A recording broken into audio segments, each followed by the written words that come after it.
Hello, everybody, and welcome back. We are about to start round number 3 of our last week of the round robin for the PSS 5.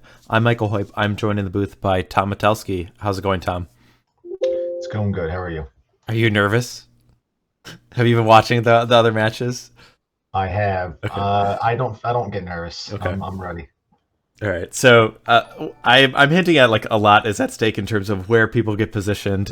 We do have a matchup between Lanny Huang and Shay, and for these players both really want to win. So I think Lanny had said that there's like a nightmare scenario. Like if he loses, and I don't know if it's Mike or you wins the next match. I don't know what has to happen, but I think there's still a situation where Lanny misses the top 4. And Rich is looking to win and get in on breakers. And you also are still kind of, I guess, I think you said that you're comfortable. Is that where the permutations have, is that where you're at? Apparently, yeah. So earlier in the week, I tried to crunch these numbers. I made an Excel document, and I gave up. So I would say I started looking at it, and there's a lot of things that can happen. I would say, like, I don't think in the previous PSSs there were this many permutations. But then again, last year I also made one of these graphics and then was completely wrong. So I don't know. It's harder than it looks. That's all I could say. it is, yeah. But Lanny did a lot of work. I reached out to Nagi and Gabe just to get some insight, and I think they were both too busy. So Okay. But some interesting, an interesting scenario though is Lanny. There was a 1 in 16 chance scenario situation where Lanny won't make top 4 and he's actually in it. Okay. So if he loses and Mike wins, Lanny is out. Okay. Yeah, that would be very surprising. Yeah, because in my graphic, I said clinch top 4. I think I mentioned this already, but like I apologized to him earlier because last PSS I did the same thing. I said someone was clinched. I said BK was clinched, and everything went wrong for him, and he ended up in 5th. And so I dubbed it the BK curse. So I think it's a real thing, man. This is kind of scary. Yeah. But yeah, so we have 2 more rounds of Magic, and a lot of things can change. So we'll see where we stand at the end of the night. But let's take a look at the decks that our players have available to them. Since we refreshed our decks, all 3 are available. Lanny has the Growatog, Parallax Replenish, and his Burning Parfait, while Rich has Red Green Goblins, Oath Parfait, and the Blue-White Stifle Knot. Is this something you want to make a prediction on, or do you just want to jump over the decks, Tom? I'll just do it quick. Yeah, I got Replenish versus Parfait. Rich is bringing Parfait. I would put so much money on this, but yeah, Replenish and Parfait. Okay, let's jump to the decks. First up, we have Lanny. He is bringing the Parallax Replenish deck. So if you're not familiar with this combo, you're looking to dig through your deck and then get the ideally like Opalescence plus Parallax Wave in the graveyard, and then bring it back with Replenish. If you have other ones like Parallax Tide, that makes things better. And then I'll note Lanny has Mox Diamond in his list, which gives him a little bit more explosiveness. Are there thoughts on this deck or this particular list, or any notes you want to make, Tom? Replenish is one of the decks that thrived when, like, it would seek that Parfait matchup. I think Lanny knows that. So, and this is like Lanny's deck, honestly. There's Lanny Rock, now there's Lanny Replenish. He knows what he's doing. And Rich had an awkward situation too, which deck he had to bring. But I just, knowing Rich for a long time, he wanted to bring what was comfortable. But Replenish has a good Parfait matchup. Not that it can't lose the matchup, but sure. We'll go over to Rich. He is playing the Blue-White Stifle Knot list. Well, I'm wrong. Okay. I think. Wait, Mike, real quick. I think Rich, like, again, I was putting the money on him bringing Parfait, but he probably had to pivot because of just the way his matchups line up against Lanny. Yeah, it's not like he only had 1 or 2 decks left, like all 3 at will here, so he had to go with Stifle Knot. But Rich had noted in the when we were getting things set up that this was the most amount of time that he's spent like thinking about the deck permutations. He felt like most of his route earlier in the PSS was pretty straightforward, and he put a lot of thought into what Lanny might bring and how it would line up with his deck. So he settled on the Blue-White Stifle Knot list. Similar to what we just saw with Alvaro, there is white for Meddling Mage and main deck Swords of Plowshares as well as some sideboard cards. But overall, the game plan is pretty similar. Do you want to talk about this list, this deck, or how it lines up in this matchup at all, Tom? It's we saw Rich kind of, I don't even remember if that was week 1 or week 2, but Rich put on a little bit of a clinic of how you deal with this sort of matchup. The problem is Lanny's is a little faster with the Mox Diamond tech. So I don't know how this is going to go. I've never seen this matchup specifically with Mox Diamond, but Mox Diamond adds fuel quickly. So we'll see. It's going to be interesting. Okay. Let's jump down to the match. If you want to let our players know that they begin, I am going to quick pull up a poll or a prediction for our viewers so they can have a guess on who is going to win this match. We have Lanny on the replenish and Rich on Stifle Knot. All right. Poll should be up. You have a couple of minutes to put your wager down on who you think is going to win. Do you want to make a prediction? You could just make a verbal one. You don't have to commit your channel points, Tom. All right, yeah. Gonna go with Lanny. Okay. I think he's locked in. I know he said he had a few drinks, but he's locked in. Not to say Rich is not locked in, but I think Lanny, this is a matchup he knows. He's definitely tested this before and multiple times. Oh no, we don't have either player keeping track of life. That's interesting. Let me see.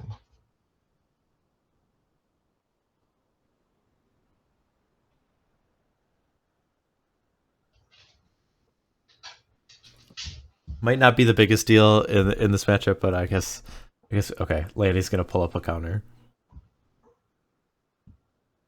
I think Lanny typically does, but this could be a case of him having one too many. Yeah, I would say I have enough trouble doing everything with trying to keep track of the life on myself, but definitely appreciate when there's a visual reminder.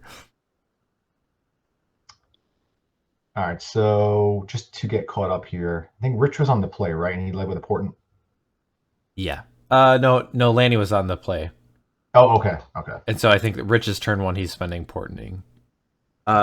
So last time we saw Rich play the Stifle Knot list, he played it very, I don't know if passively is the right word, but much more defensively than I think a lot of people might have predicted. And I think the idea was that not that many cards out of Lanny's deck actually matter.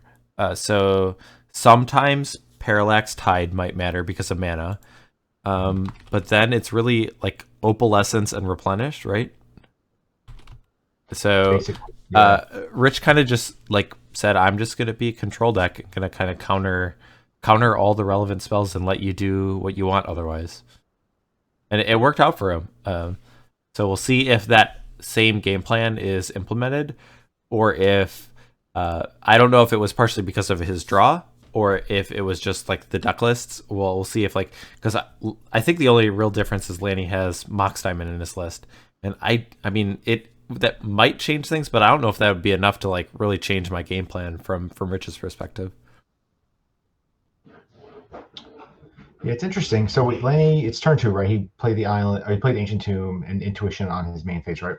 Mm-hmm.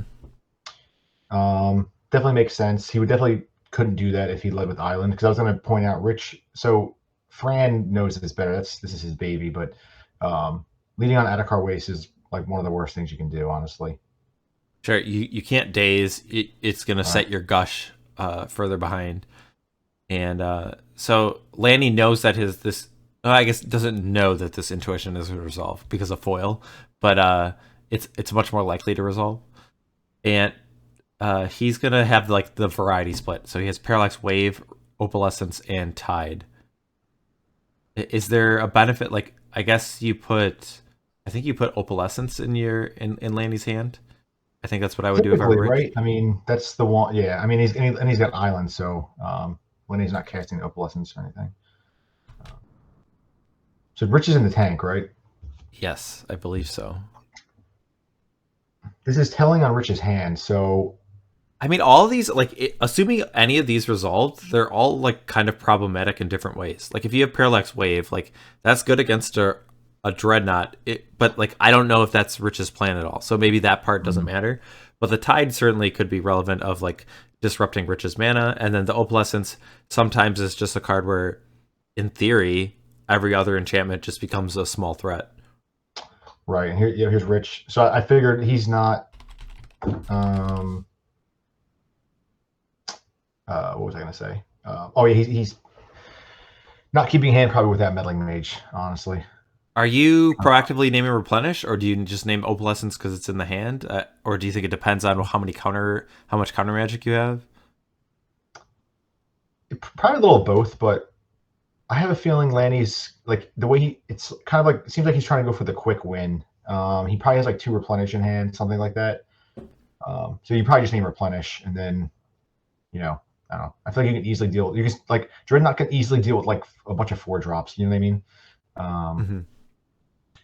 I just think it's interesting. Rich led with Adakar Waste, not the island. So he either doesn't have days or he was. Well, he might not have had it. He might have found it off the portent. That's true. That's true. All right, Frantic Search. Frantic Search was banned at one point, wasn't it? Yes. I like now I'm questioning myself. Yeah, I think it was unbanned because I remember everyone was like, "Oh, Storm." I mean, like to be fair, I played some Storms decks with it, but it's fit in nicely. Like I think it has its role and has added, I think, some stuff to the format. Absolutely. And it's like not too broken. Like the card is kind of inherently broken, but luckily in pre-modern. The untap mechanic is a very powerful one. Like, I mean, I can understand back in the day that it's like it seems kind of innocent because you make everything cost like 1 more mana than you normally would. And then add that phrase. But yeah, it definitely can just do some really busted things. Especially with soul lands. It's pretty sick. All right, so Lanny's thinking about what to discard. So again, the nice thing here is he can play around days because of the Ancient Tomb, which is nice. So Lanny might try to think how, because it's got to be. So we need a name Replenish. Just trying to think how he gets a way out of this now. Like he's got to have Parallax Wave, right? Because I think like, Lanny does not have any Swords to Plowshares. Some of the other lists do. Let me just double check. Lanny, he does have 2 Swords to Plowshares, but yeah, the 4 copies of the Parallax Wave, but 1 is in the graveyard.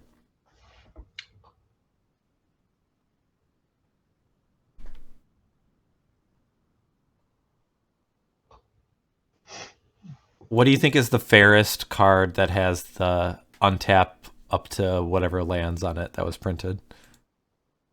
Oh, that is a good question. Did you just make that up, or someone in chat say it? No, but someone was saying like Rewind and Treachery were sweet back in Type 2, so it kind of made me think just like what is the sweet spot for this mechanic? Rewind seems fair. I mean, yeah, I mean, Rewind into Fact or Fiction is just amazing, but it doesn't happen. Be sick if it happened. Actually, even in pre-modern though, it just Rewind's unplayable, unfortunately. Yeah. Maybe it's Rewind. Okay. I think Treachery is more playable than Rewind. I don't know. If we're talking about pre-modern specifically. I mean, if I were to play Treachery, it would definitely be in the sideboard. There are just like certain matchups where like there's certain like matchups I don't want Swords to Plowshares. There's definitely I don't think I want to put like Treachery in my main deck. Wait, BK just said Rewind's underplayed. I mean, it might be. Well, I mean, given that like I've never seen anyone play it, I guess you could make that argument it's underplayed. But yeah, the only deck possibly would be like Landstill. I mean, like I think of like that mono blue like Nev's disc control, but I mean that's basically the same idea as Landstill. But Mike, that deck's not good. What are you doing? Uh, so Rich has added a second meddling mage that has named Parallax Wave. So I guess the interaction that Lanny has at this point is Swords to Plowshares, or he has the Opalescence, which did resolve, right? Or is this on the stack? Yeah, yeah, it resolved. So he can. I mean, him making just like any enchantment is kind of good in the spot. Ooh, now he's got Oh, there we go. two 4/4s.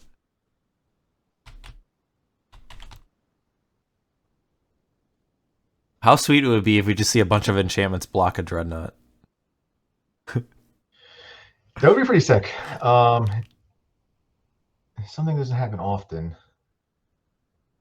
Wait, 4 mana 4/4. What are 4 mana 4/4s? Real quick, because I was gonna say like Hill Giant, but that's a 4 mana 3/3. Oh, 4 mana 4/4. I mean, like with no ability. I don't know. Ravenous Baloth is the first one that comes to my mind. Um, I'm trying to think like what the first 4 mana 4/4 vanilla. I don't think it was until like pretty modern Magic. Like there's definitely like a 2 green 4/4 like common card from like M10 or something. I don't remember what it's called. But I don't even know if there's a pre-modern 4 mana 4/4. Chat's got it now, but I think you're right though. I think it was 4 mana 3/3s. All right, so his swords is 1.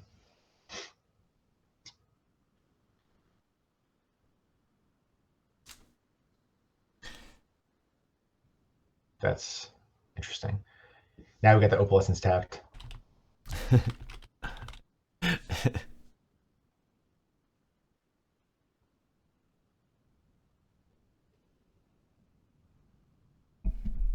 So this could be a scenario. I just don't know how Lanny can get out of it now.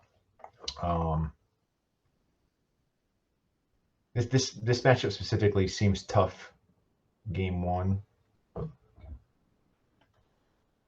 Gabe says that Suchi was the first 4 mana 4/4. There we go. I mean, it does have an ability. I mean, I guess at the time it was a drawback, but also not pre-modern legal, right? It was Antiquities. Yeah, I think, right? yeah.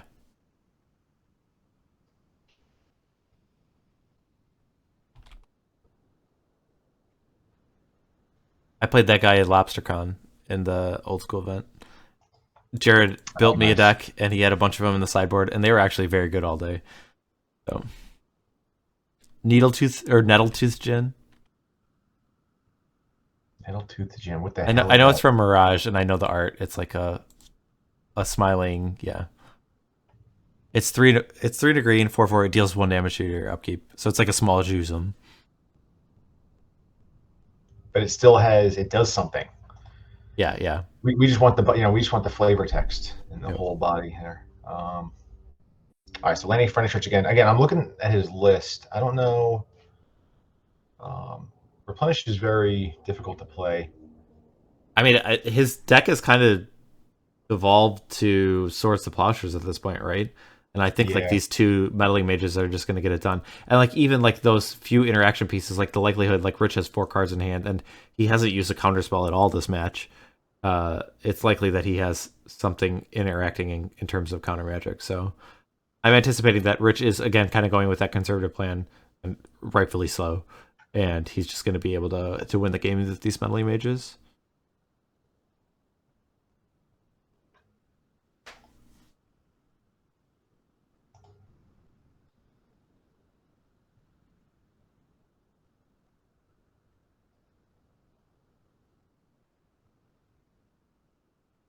All right, 4 more damage. Yep. So yeah, I don't realistically. I don't see Lanny coming out of this game. Yeah, I mean he has to win this turn. Well, if Ancient Tomb is now turned off. Yeah. His other land is a Skycloud Expanse, so that would still could be used. I guess he has either the color that he doesn't necessarily. If it were an Attikar Wastes, he doesn't need it. But yeah, I don't know what Lanny would do. I guess Opalescence would be another card like we had that in play, but with 2. Well, I guess you would have 2 4/4s, but Yep, the meddling mages get it done, and we get to look at sideboards as Rich is up a game in this series, and let's see how things change after we visit the sideboard. So first up, I have Rich's deck. There are 2 copies of Annul, 2 Source of Plowshares, 3 blue Elemental Blast, 1 Hydroblast, 2 Brain Freeze, 2 Disenchant, 2 Last Breath, and 1 Deep Analysis. So, I mean, This is Rich's. This is his plan, right? He's going to go brain freeze again. But what do you think? that's what he did last time, right? Yeah, And I can't remember if he said he took the Dreadnoughts out or he didn't. Because I don't think. I think he kept them in. okay, because I remember his intention was that he really didn't intend to cast them at all. Right. He took some out, is BK saying? Oh yeah, that sounds familiar now. I mean, you can just keep in if he's going to go all in on that plan. You can just keep in 2, 1 for like fail safe, and then 2. They add to the storm count, so. All right. But if I was Rich, and I really like that plan, especially if you have 2 brain freeze. If you had 1, I don't know if this is the matchup you can do it, but yeah, I'd probably board out all my dreadnoughts, and then I'd bring in a null and the brain freeze. Disenchant is not good in this matchup. I mean, if your game plan kind of is this weird attrition battle, and it might not be bad. Like if you're like on a meddling mage plan and they have to opalescence you, it's not the worst thing. That's true. I mean, it might be. I'm just trying to think what Rich. I mean, so it's the daisies get worse with Ancient Tomb. So it could be like you might be right, where just take out 2 days and bring in the 2 disenchant. Okay. Yeah, I think it's really cool that like Rich is able to kind of transform into this game plan. I like. It's just interesting, like the deck, like Lanny's deck is like so focused in one way that you're able to kind of like branch off into a different form of attack. It just seems like something that's like almost counterintuitive, but I really enjoy it. So let's look at Lanny's sideboard. So he has 2 Source of Plowshares, 2 Seal Cleansing, 4 Abeyance, 3 Deep Analysis, 1 Mana Short, and 3 Exalted Angel. I've seen Lanny bring in Exalted Angel almost in every single matchup, so I think that's always just like something that he does whenever he anticipates being disrupted. The Mana Short is a way to get around counter magic. Abeyance is also another way to do that. Yeah, Abeyance is really good here, right? Well, it's also kind of interesting, like the mind game, since Lanny has seen Rich play this type of matchup before. Like, does that change how he sideboards? Like, does he say like, all right, like Dreadnought's not important, I'm just like not gonna bring in my Seal Cleansings? Is that something like, or my board out my Swords of Plowshares and not worry about Dreadnoughts? I'm just gonna try and fight my plan. It's possible. That's a really good question. I don't really play a lot of combo decks, so I don't even know how I would like board. I just know for the most part you gotta board out some number of like 1 tide, 1 wave, right? You can't diminish your game plan, because it's not like Lanny can kind of turn gears. Like he can, like he's gonna bring in the Exalted Angels, but you can't cut your combo pieces, because I think you still have to like do the replenish thing. BK has asked, does the whole board come in? If that were your plan, I would like to see what Lanny is taking out, because that's one of the things. Like, yeah, I also struggle. Like when you look at a tight list, it's kind of like, how do you bring in cards without kind of disrupting your initial game plan? Exactly. I feel like decks like this too, you got to have the reps and know what to board out, or you're gonna make a huge mistake. Sideboarding is one of the most interesting parts of Magic in general. It's just how everyone sideboards differently, and Well, it's certainly overlooked. Like, I mean, a lot of times, like when you think of a matchup, you just like look at the initial 60 and be like, oh, this is a bad matchup, or this is a good matchup.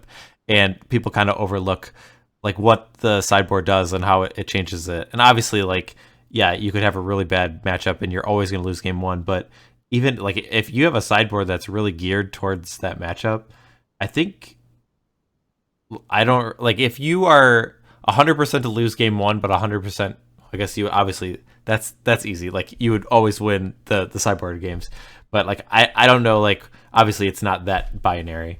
But a sideboard definitely can swing a matchup. So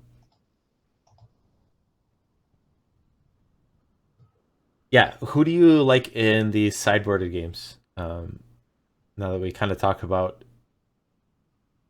diversifying a game plan or kind of using different strategies, I still feel like Rich is favored.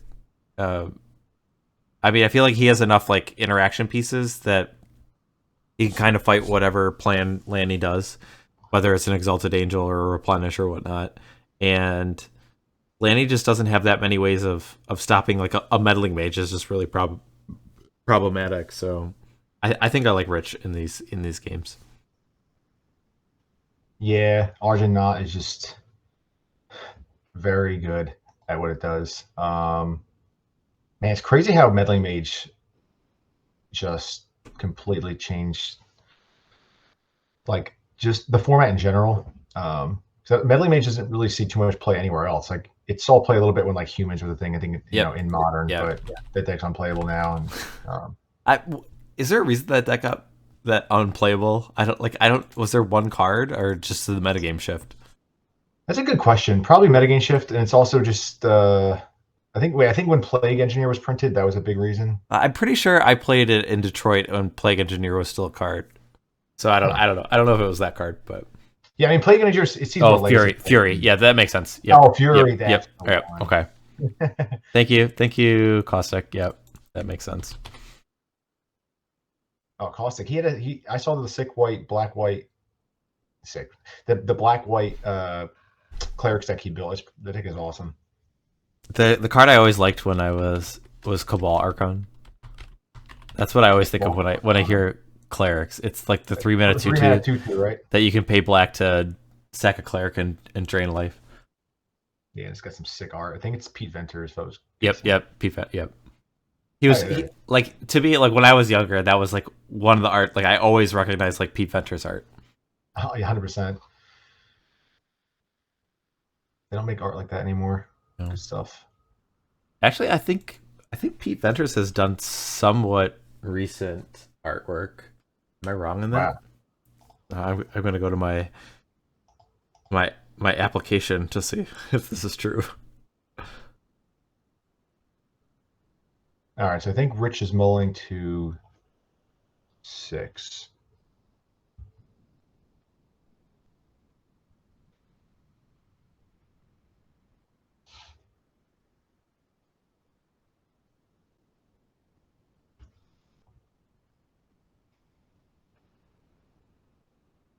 I have no idea how to sort by like order of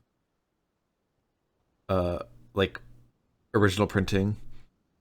I could say he made the card Bonesaw. That's like, I mean, like, what was that originally printed in? Conflux? Was that like so. That's like 2007? Oh my god. We're like, well, yeah, that's a new set, right? Yeah. I don't know. Maybe I'm wrong. Ooh. He did a reprint of Phyrexian Altar, which was in Double Masters. That's in 2022. There we go. That's recent. Yeah. Have you ever thought about playing Phyrexian Altar in Premodern? Do you know what that card does? Yeah, sack a creature, add a mana. Yeah. Yeah, it seems horrible. There's not a good like. Oh, this isn't even his. There's not enough like. I made Flint play it one time. Did he win a game? Yeah. I made him play elves, like combo elves, like Fecundity elves. I mean, Fecundity's sweet, but I think this was before people were doing survival elves things, but I don't know. Maybe it wasn't. All right. Anyways, the match at hand, we have Lanny's been developing his mana. He has Adakar Waste, Island, and Plains. While Rich has just an island, he has played an op and then also cast a Vision Charm targeting Lanny, which has milled I see an Ancient Tomb, a Swords, and a white card. I'm not sure if that's Abeyance or Replenish. It's Abeyance. Okay. So yeah, Rich did Multa 6. He's got a 1-lander. This could be exactly what Lanny needs, but you'd have to assume that Rich kept the 6 with 1 land. He had the opt, right? And he's probably got a foil because he could be holding an island if he has like no counterspell or something, or no gush. So, which is why Arjun is like, you can be sneaky, because Rich knows the game plan. Rich doesn't have to play fast. He can just counter the things he needs to, Mm-hmm. and then wait till he draws a meddling mage.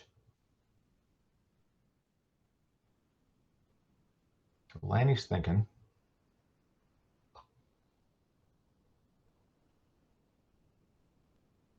All right, Frantic Search. Yeah, let that go. You don't counter that one. Yeah, I think the only time you counter that is like if you know you're going to win the next turn. Exactly. Yeah, and like, or you had a feeling that, or like you knew that was their only card or something. Yeah. Besides like a land or a card that doesn't do anything.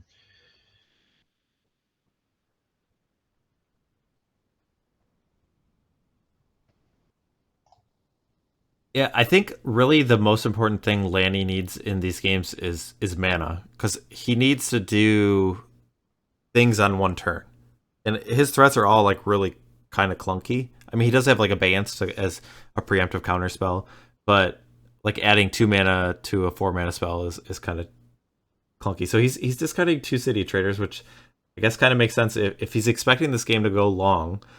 Those cities like don't do that much. No, and he just needs to dodge, Plains Meddling Mage. But okay, we don't know Lanny's hand. The way he's playing though, I mean, I just have a feeling Lanny's got he might be going for like an Abeyance Exalted Angel line. So you got to put Rich on a foil, right? Yeah, if you have this hand with like where you're so low on mana, and yeah, I would imagine. Rich just discarded Gush. That's also telling to me. He's got I just have a feeling he's got Foil Island in hand. I don't think he would discard Gush. Or multiple gushes. That's also true.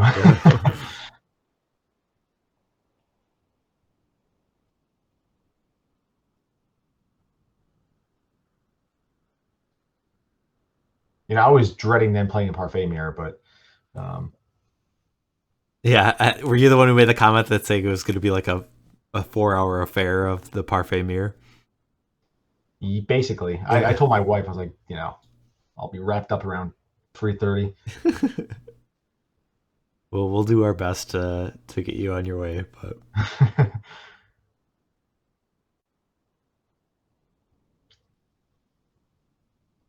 has your wife ever played Magic? Nah, she's not interested. Have you ever asked her to play? No. I'm the same way. Like if my wife asked to play, I would definitely teach her. But like Absolutely, I agree. But I'm not gonna. I don't.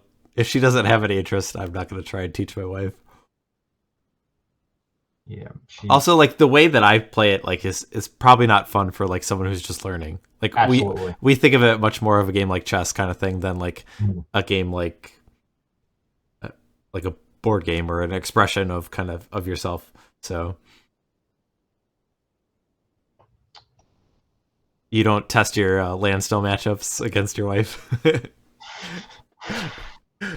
end up divorced by the end of the match.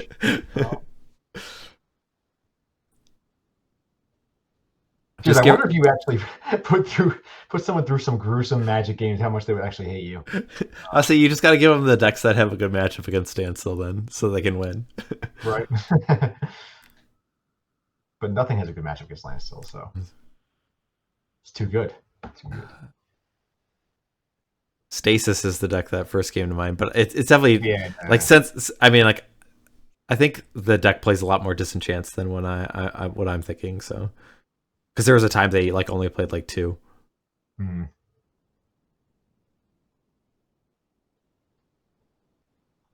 So I think we have Lanny thinking, right?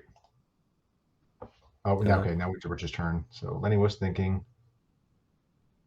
so Rich has finally been able to develop mana a little bit.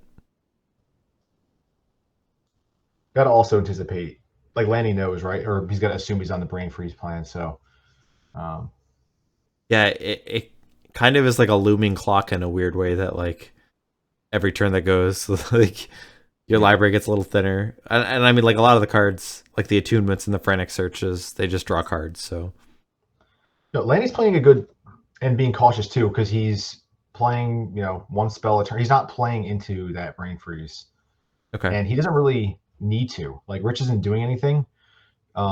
So Lanny could set up the.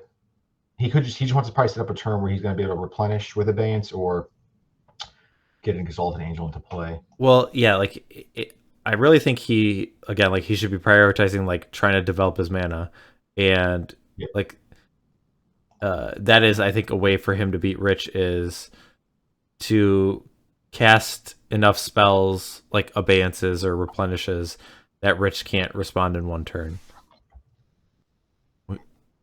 Lanny has the deep analysis. Okay. Lanny loves that card.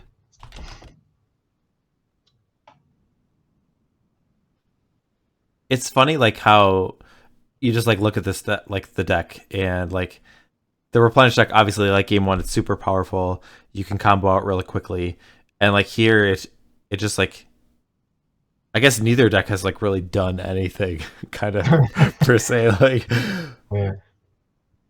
like if someone had just resolved like a Savannah Alliance, like the game would be just like how much damage would they have taken? Yep, Rich is gonna discard a Dreadnought, so BK might be right then. He probably keeps in two.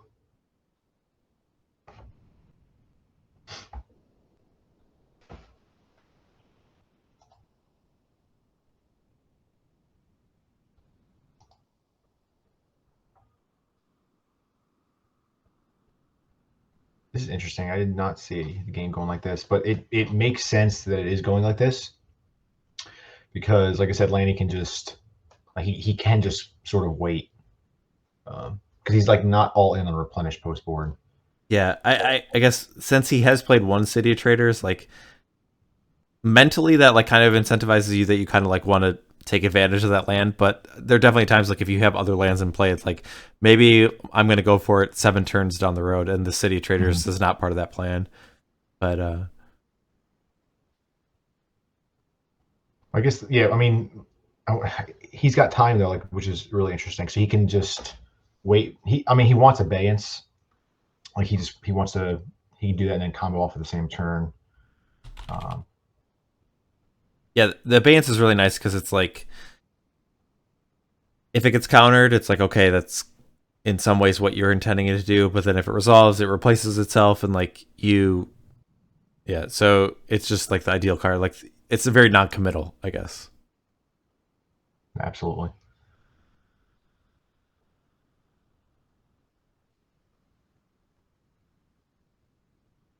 Deep Analysis is one of those cards too that has aged well. So it sees like a ton of Pauper play. It's always fun to see a card as old as Deep Analysis still seeing play. I know you play a good amount of Legacy online. Do you play Pauper as well? Yeah, those two are the only ones I play competitively. Which like do you gravitate towards one deck or do you bounce around? Anything that's tempo Like Delverish. the So Delvery, like okay. yeah, Blue Black Terror. Actually, that deck kind of got outclassed a little bit now. They downshifted Cryptic Serpent. It's another basically like Delve 5/5. But it's a common now. Now it's just mono blue Delver, and it plays Delver. So once Delver's involved, I'm locked in. Okay. Yeah, Oh, I but do. it's cool. I mean, and that plays Deep Analysis also, which is just awesome because it plays a bunch of Thought Scour, Mental Note. Oh, Mental Note's another one that survived. And I, aged well. I like that card. I played that card in my Psychotog lists. So Yeah, so do I. It's sick, right? I played it. It's funny, like we talk about strategies, like the same way I play the Rock. I play it like much more tempo oriented than a lot of people. Same with it with my Tog lists. Like am just like looking to fill up my graveyard really quickly and find a, like one turn and then just like turn the corner real quick. Oh, absolutely. Yeah, mental note. I mean, obviously you're not like we don't have brainstorm to set up those mental notes that you would love to get much more better value from, but it still does what you want to do, and it does speed up that clock, and it's So nice with deep analysis. So. Lanny has resolved a parallax wave with no creatures in play. So it's kind of funny. Like if you just go to this like draw go game, then yeah, it's gonna die eventually. But he's going for the abeyance. We got action. Okay. So if an opalescence were to resolve here, Okay. that would be really problematic for Rich, right? Yes. Rich has 6 cards in hand, I think. It's hard to tell, or 5. So Lanny's doing the abeyance now. He's either got another one, or he's just going to go for some, like he's going to take some more action now.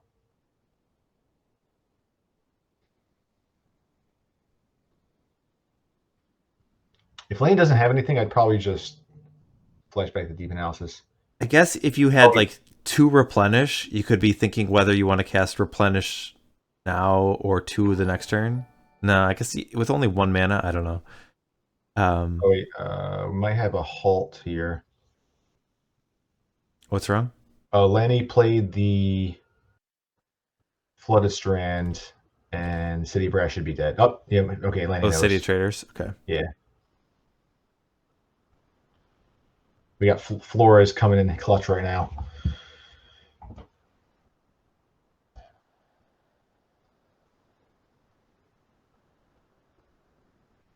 I think we're good though, because he.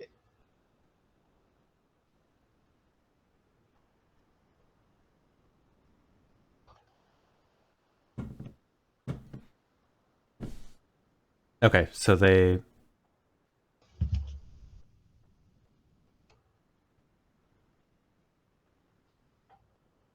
I think they're figuring out. Yeah, so. Yeah, we're good. Yep, okay.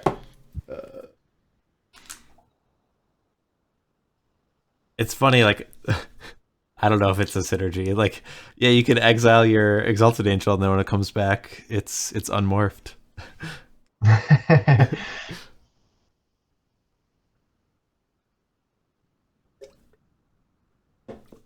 Lanny is that 2 deep analysis in the graveyard? I'm surprised he's not flashing it back. I know there's a lot of frantic searches. I can't tell which one's which. A lot of aggressive hand language. Yes. Actually, and Lanny's got the cards stacked incorrectly. We can't see the little graveyard or tombstone symbol. Oh. How are we going to know it's got flashback? No, now we certainly don't know. No, yeah, not. So that was Exalted Angel getting foiled, and Island and a Vision Charm, I think, was discarded. Okay. Rich probably holding that foil for, I think, at least 40 turns now. I mean, I'm sure it's something that he like is thinking I'm going to use it to prevent the combo, but like if you're gonna die, if you're gonna die to an Exalted Angel, then you got to use it, I guess. Absolutely, and Rich definitely picked up on that. I'm assuming. I mean, he's either he doesn't want to tap out, or he does not have a meddling mage. All right, now he's going to flash with a deep analysis. Such a good card. I don't know how you can outclass deep analysis. I mean, in the matchups, they'll find a way, Mike. They'll find a way. In the matchup where it's good, yeah, but like there are certainly matchups where you don't have the luxury of time. So true. But in this matchup in particular, it seems really good. Especially if you have that feeling Rich is going to go off the Dreadnought plan. The times that I played Deep Analysis was like in like the blue-green Turbo Lands deck, and it was actually really good there because it's like a lot of times the matchups where they're like so focused on like killing your Horn of Greed or your Oath of Druids or whatever, you're just like, all right, I'm just gonna just draw 4 cards over a couple turns. That's true. All right, Lanny passes. I think Rich has 7 now. Well, now 8 cards. So the torment cycle of like the flashback pay life, there's 5 of them, right? Yeah. Order them in terms of strength in pre-modern. All right. Yeah, deep analysis is the best one. Okay. Crippling fatigue probably is the second best one. The removal one. Okay. The white one's probably complete garbage. Do you know which other one has been played in the PSS? This season? No. Uh, It was season 1, I believe. Whoa. I'm having trouble. Torment is like one of it's Odyssey Block's my favorite block. I just can't think of the cards right now. What the hell is the red one? The red one is Flash of Defiance, I believe. It makes green and white creatures unable to block.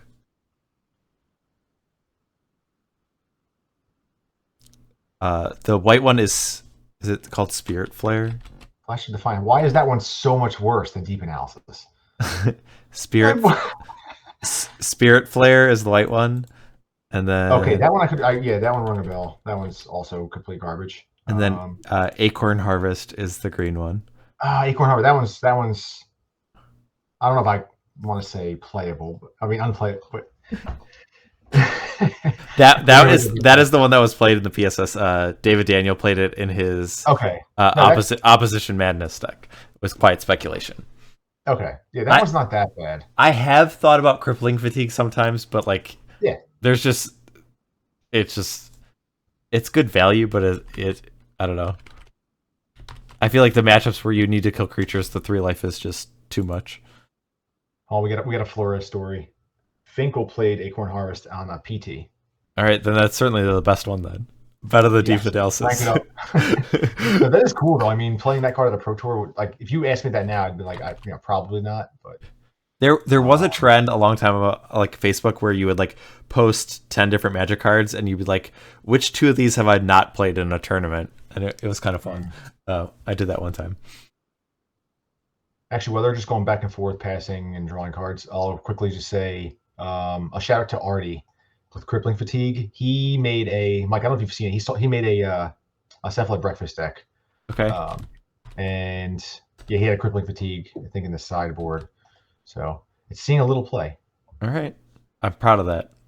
It's a card I flirted with my pre-modern cube list, and it still hasn't even made it there. So I feel like if there's any place for that card to shine, it's probably in a cube. But yeah, Crippling Fatigue would be playable if it was an instant.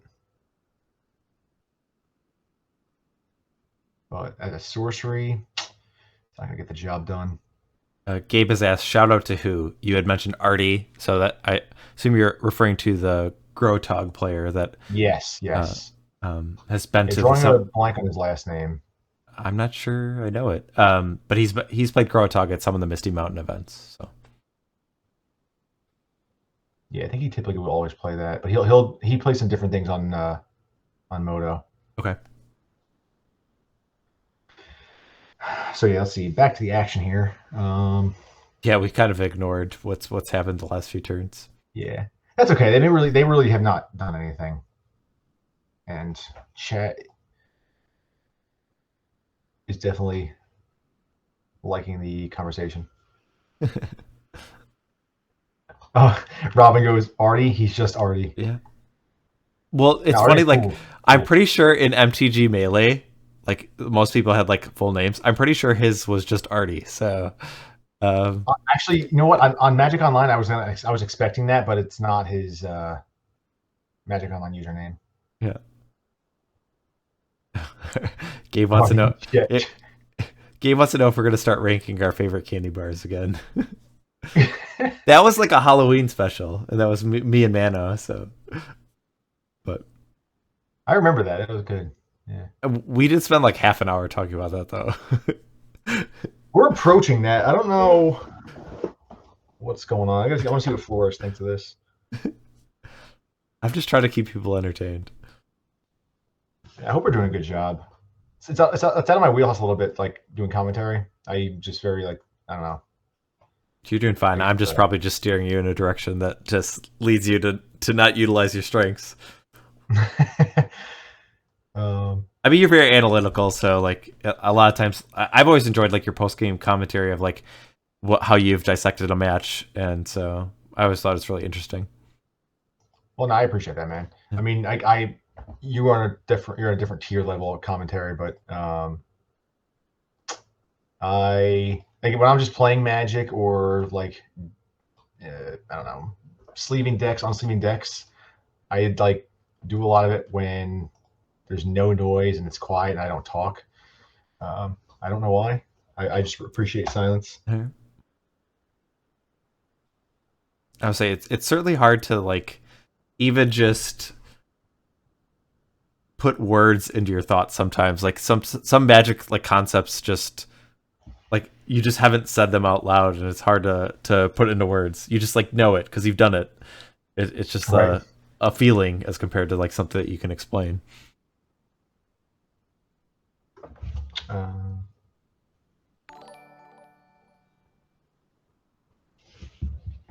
Hey, Mike, what's your Oh wait, is he casting? Oh, we got a tied. We got a tied. Oh, is he? Yeah, he's casting it, right? Yeah. The Okay. Parallax Wave has no counters, but the Parallax Tide Okay. is on the stack.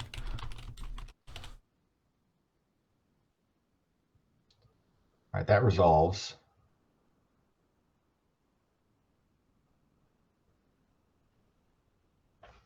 So this is actually like potentially a problematic card because like cutting off mana with Rich having 5 mana could cut him off of Counterspell, but leaving him only card like Foil. Hmm. I wonder if this like the way the game's playing out though. I wonder if this favors Rich with the Brain Priest plan. Like, I wonder if Lanny has to be a little concerned now. It's really hard to kind of predict, like saying like how many more turns do I have against a brain freeze because so many things can change the clock. And like typically, I think if Lanny's going to win this game, it's going to be in a non-conventional way. Like it's going to be kind of chipping in for damage. I'm less likely. I mean, I guess it could be a combo kill, but so it's hard to figure out like how many turns you have, I guess, is what I'm trying to say. No, it does make sense. And I'll give them both credit though. They're like playing like I guess it's the way they both want it to go, but it's awkward because Well, it's like who does advantage? Like both are like trying to develop a game plan, and clearly they are like Lanny has shaped this like he's hitting his land drops. The game's going long. He's trying to set something up, and it's they're both kind of doing what they want. And Rich obviously is wants the game to go long because I think he's less on the Dreadnought plan and is kind of just thinking of himself as a control deck. I'm going to answer the few threats that you have. no, absolutely. Oh, So Rich is going to resolve a portent. And then I think he's passing the turn. And I think Lanny's just checking cards in hand. I think the most important. I don't know if like Lanny's considering an end of turn intuition. That would be the card I would think like if you're asking end of turn how many cards are in your hand that you would want to know. uh,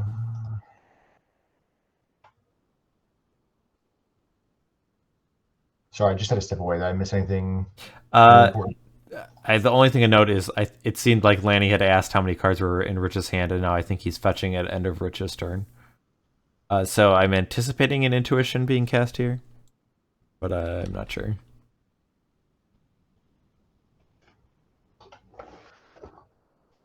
Hmm. So like I know like Exalted Angel is uses the game plan from the sideboard. Like, do you think there's any like merit to like just having Decree of Justice in that slot instead of Exalted Angel? Like it's obviously worse against like the aggro matchups where like the 4/5 like lifelinker is really bad, but like I mean maybe Stifle Not is a bad example because of the actual card Stifle, but like Mhm. Cycling Oh, a right. Decree of Justice would be pretty cool here.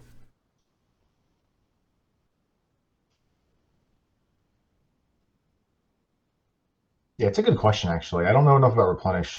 I I mean, just feel like I replenish don't know like how often you get to the point where you have like 10 mana in play. mm. Like I don't think that's its normal game plan.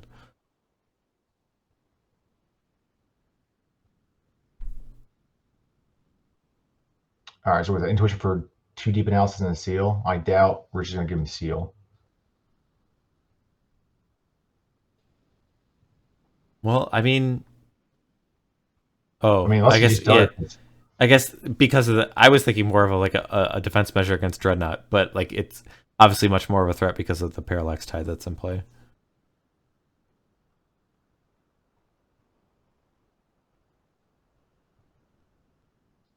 Yeah, Tide is in play. Kevin, Robin has asked. Resolve last turn, and now Lanny's about to untap with it for 1 turn. So he gave me deep analysis, right? Seals in the. Yeah, I wonder if do you think landing boards at 1 replenish? I honestly don't know, but I certainly can see it. Like, I mean, I, if your game plan is that the game's going to go a million turns, like you don't want a bunch of those in your hand. mm. I guess it really just depends on how many cards he's bringing in. I mean, BK wanted him to bring in all his 15 cards, so I don't know. You got to cut something.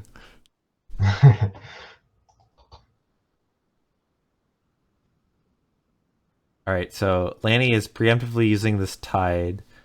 We're going to be exiling some of the islands from Rich. And then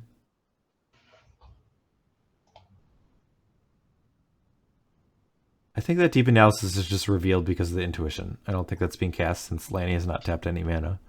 Right, yeah.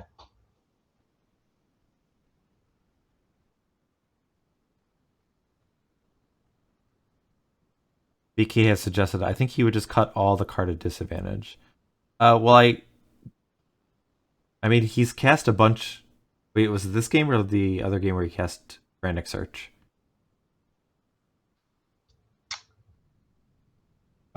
He has cast at least 2.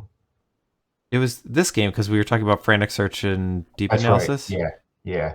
So yeah, so he still has the Frantic Searches, and I mean, it's whether you think it's more of a card quality or card quantity game, I guess.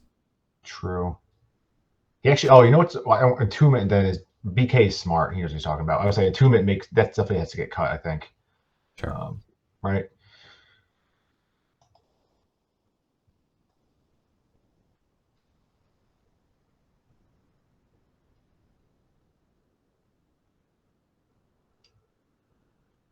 Are you good at reading hand language? What are they talking about? It's a great question. They're probably talking about what they're going to do this weekend.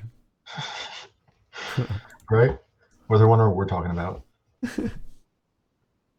They're probably ranking the Torment pay 3 life cards. Like, yeah, the red one's sick. Yeah.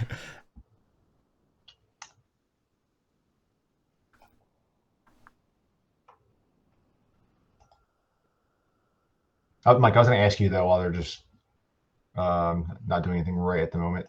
What is your favorite deck in pre-modern? Do you have one?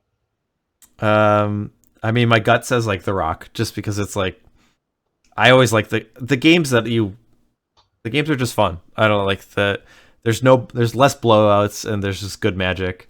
I also like goblins. I mean, like goblins is a deck that like is super powerful. You get like some free wins, but then also it does have a lot. The games that you get to play, I like combat math. I don't know. I think games are really interesting, like when combat math comes into play. Do you have an answer for your own question? Well, if I was going to guess yours, I would have said I would have said Rock or Goblin, just the Sure. decks that you like talk about a lot and play. Mm-hmm. You know what? If the New York City meetup, the 1.5K is coming up. You don't want to say? No, I can't. I was saying I was surprised that there are like I enjoy playing a lot of decks. Like there's a lot of combo decks that I enjoy playing, and like a lot of things that I enjoy doing. I am surprised on how much I do not enjoy playing the Stifle Knot lists. It's so weird because I just thought it would be something that would really fit my playstyle, but like it just feels so weird. Like because the Oh, wait, games Mike, hold they on 1 second. yeah Rich missed the draw of Portent. um we usually say if what point how long ago was that? Right now. Um if he like so I would like say it was like this turn, it was this last turn, and like they're on Lanny's turn. Uh, did Lanny draw? Or was this Yes, like yes. multiple turns ago? There. Wait, Lanny just put tie back on 2. So Lanny drew a card, and now Rich is realizing it. Um so they're still on the same turn, and he realized it now. Uh, Like, can we just let Rich draw? What do you think, Mike? yeah, I'll say yeah. I guess that not that it's fine that not enough has passed. Yeah, we can let him draw the card. Okay, so oh, yeah, Lanny said he let Rich draw the card. Okay.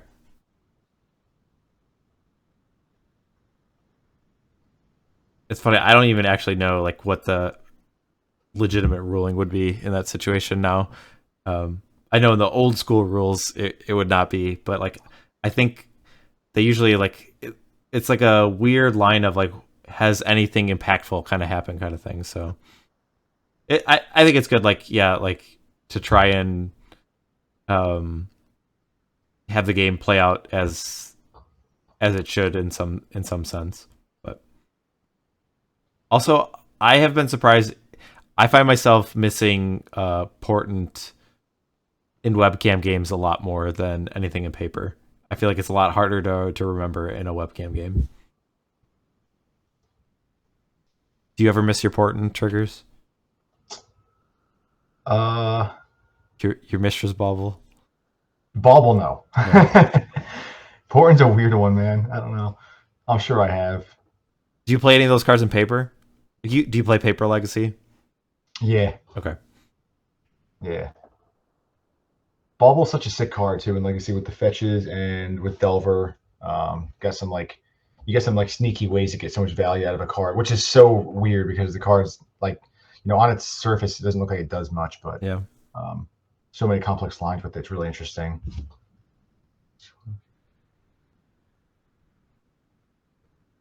Gabe says Portent delayed triggers are awful. I think Andy and I have talked about this. Uh, well, in general, I think they're not like great game design. It's kind of interesting, like how it's just funny how something that you think is just like bad, like sometimes is interesting. Like even in just pre-modern, we've talked about the sequence of like the dreadnought deck. Like sometimes wants to like have 8 cards in hand, cast a portent, pass the turn, draw up to 8, then like untap, have a 9th card, and then like be able to gush. So just so it has access to like 11 cards or whatever. It's just kind of funny how those things work out in the game of Magic. If they're gonna fix 2 things specifically in pre-modern, right? You change Portent to just I guess that's just Ponder, right? So maybe how about that? It's better than Ponder because you can't target your opponent with Ponder. Oh, that's true. So it's not the same thing. So what if they just make it Ponder, but you can only target? You can do both, You right? could do well, so it's just a better Ponder. Yeah. But I mean, the real change, Mike, has to be lifelink should be it should like Exalted Angel in the show, but lifelink should just be the that's your change is to change the whenever this deals damage to actual lifelink.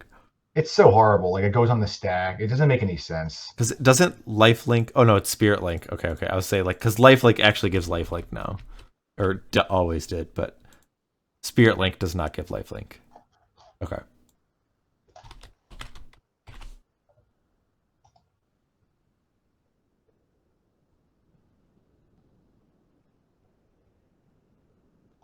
If I were to make one rules change to pre-modern, I don't know what I would do.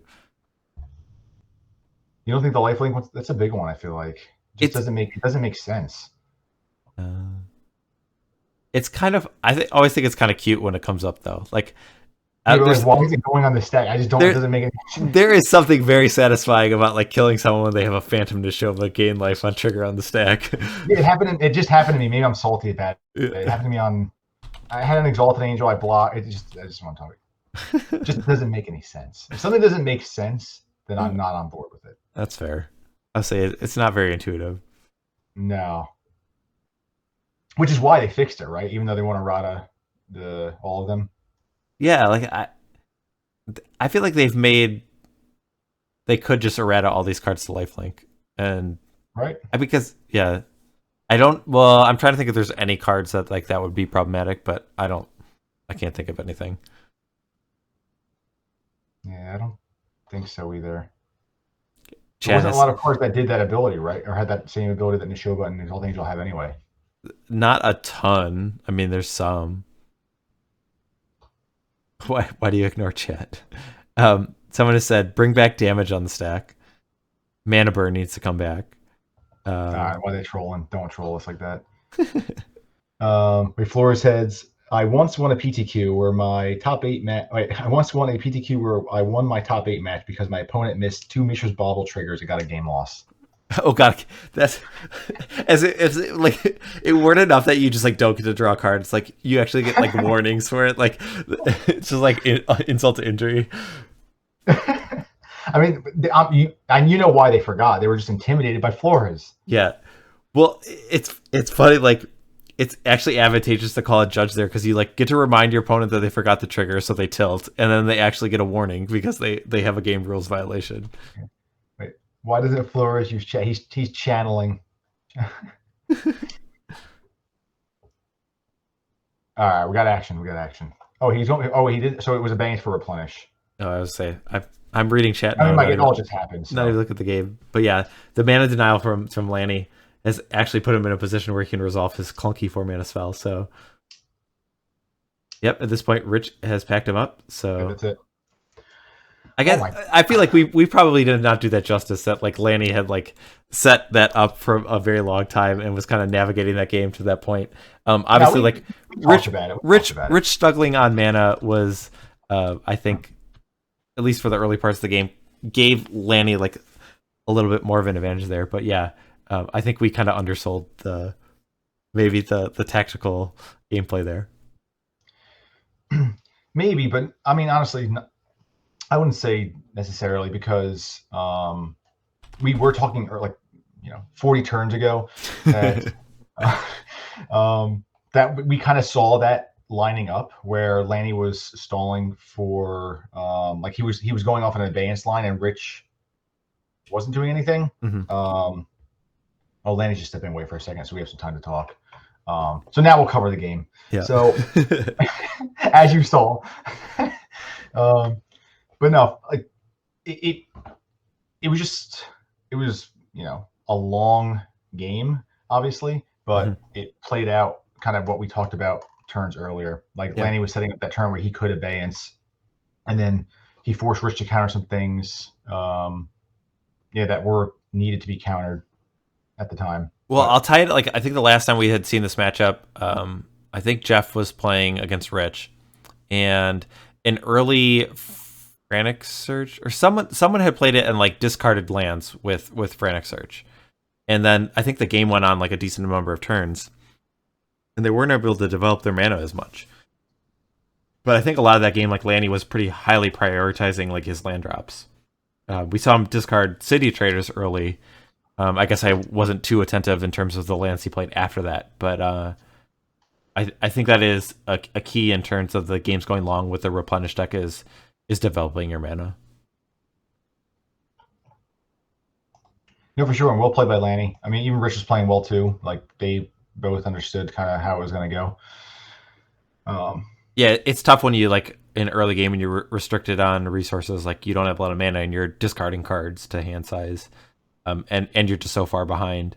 And then like you gush on top of that, and then eventually you get parallax tided. So definitely like Rich dealing with less resources than he would ideally want. Yeah. JSS King. I know Brain Freeze is so hot right now, but the mill plan seems tough in this matchup. I think we all thought that, right? And then Rich, one of the weeks against Replenish specifically, made it look pretty easy. But I think what we just saw was Lanny was prepared for that.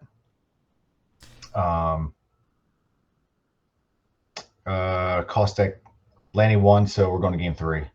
Yeah, he set up a turn like the Tide took away a lot of Rich's mana, and then like an Abeyance plus a Replenish. Yep. BK said the big weakness of the Rich's plan is he's trying to be a control deck with 17 lands. Well said.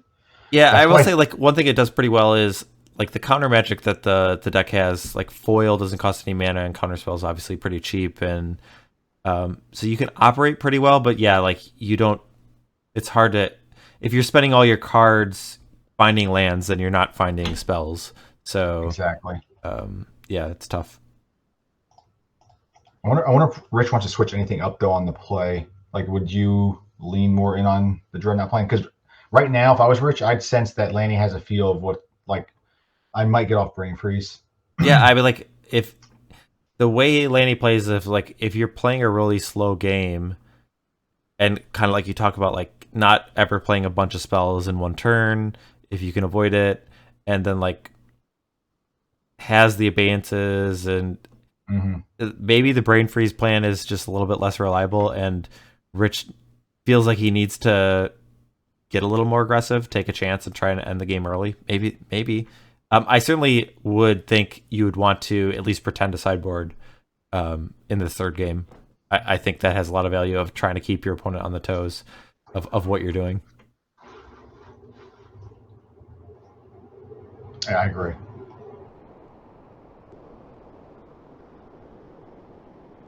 And both these guys are really smart. I think Rich is definitely he's probably gonna avoid, like, he's gonna cut the Brain Freeze, I think, now. Okay. Do you think that means that he's gonna go for like a Dreadnought kill, or do you think he's just gonna be like a control deck that is gonna try and answer everything that Lanny's gonna do? It's a good question, because BK had a good point where it's 17, 18 land deck, whatever, trying to play the control role. It is not easy all the time. And it's not reliable. That's the thing. So, I wonder if Rich now knows Lanny is prepared for this, and like the jig is up on Brain Freeze, so you just have to rely on Meddling Mage and Dreadnought. I guess that is definitely something that was absent in that game. Like Meddling Mage not coming down early opens up opportunities for Lanny to kind of have a turn that I mean, if you just cut off one of those cards from being played, like, you don't have to put the resources in, like, countering that spell, which is actually a huge deal with the way that those turns played out. And it's a clock, so it kind of does everything.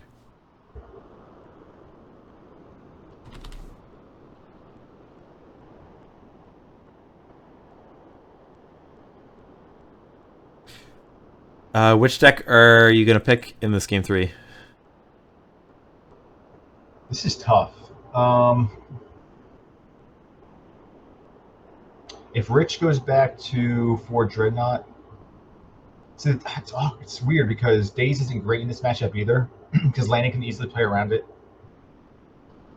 with the Soul Lands and like Mox Diamonds. So Daze is not great here, so it's like harder. Like, it's nice when you have Daze and you're on the play with Dreadnought. I'm gonna go with Lanny, I think. Okay. I think if Rich prioritizes trying to find a Meddling Mage, I think it really makes things a lot easier for him. I think he can do a better job of playing that control role if he wants. Or, I mean, like, there's certain hands that can see you just naming, like, Seal Cleansing and just, like, going for it with a Dreadnought. True. Who you got? Yeah, I'll take Rich. That's just what my gut says, is that I think I would rather be in that position in the spot. Mm-hmm. Do you think he's boarding out the Brain Freeze? I think I would. But I was never, like, super high on it to begin with. But like, I think you could just win with the creatures. I don't know. Like game 1, right? Just beat Meddling Mage. Yeah, I mean, the Meddling Mages are going to be there either way, but, like, I mean, I guess it's the question is whether the dreadnoughts are better than brain freeze, and that I'm not 100% sure on. Um, it just seems like there are certain times, like if Lanny has like, does Lanny even have Source of Plowshares in his deck? I guess he probably does because of Meddling Mage. And I guess Seal of Cleansing is in his list because it interacts well with Parallax Wave and Parallax Tide. But I don't know. I mean, I guess there are certain decks like where the Dreadnought deck, like if Lanny's not a combo deck and is just some other deck that has these pieces of interaction, the Dreadnought deck can still beat those decks, like with like somewhat of a clock. Like let's just say the Rock, like where it's just like naturalizes and creature kill spells. Dreadnought still beats that deck some of the time, like with counter spells. So I could see Rich shifting to a more aggressive plan and still winning that way. Lanny is mulling to 6.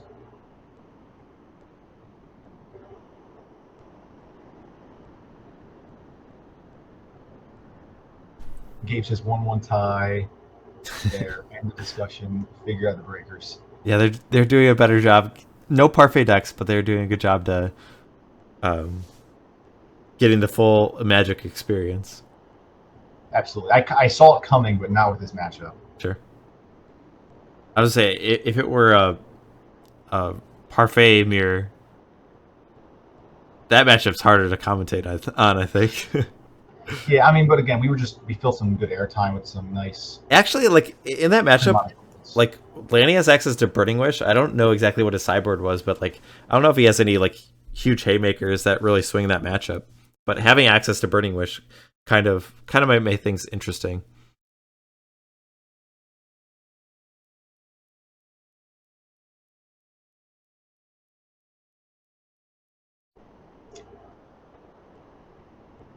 So Lanny's just thinking.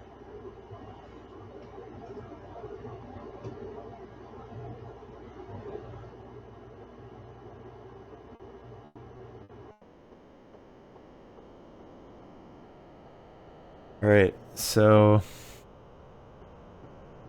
is there specific cards you think Lanny's like looking for, or is it just more of like, I guess it's kind of interesting because it's like you could have a hand that's like, yeah, this can develop, but I'm really soft to a Dreadnought, and how much weight do you put on like the threat of dying to a quick Dreadnought? I mean, it certainly has not something that Rich has presented in really, I think, any of the games that he's played this matchup. So maybe it's not something that Lanny has to worry about. But I know every time I play the Dreadnought deck, I'm afraid of a quick Dreadnought. So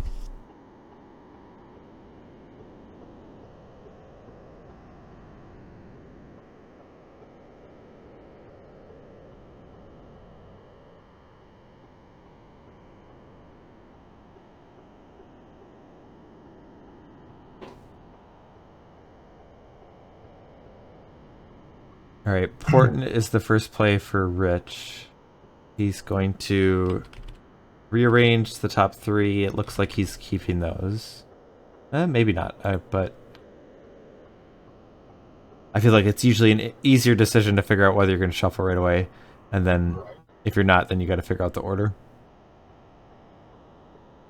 All right, so keeps it.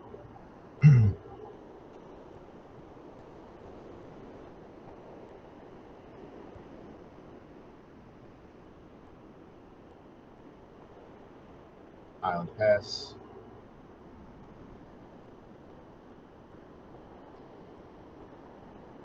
Island pass.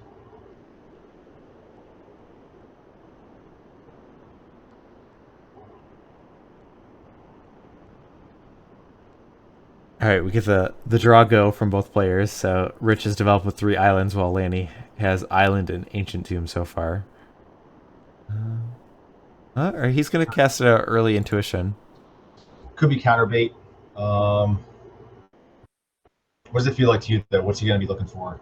I mean, like 3 lands. I never know. Like it's if it's anything, yeah, it could be like 3 lands, or it could just be like a variety split. Like because I almost don't feel like I ever like the getting 3 of one card if it's an important card, because if it just gets countered, then your deck is diluted. Like I feel like you had to think this game's gonna go long, but Well, it feels like that now, right? No pressure.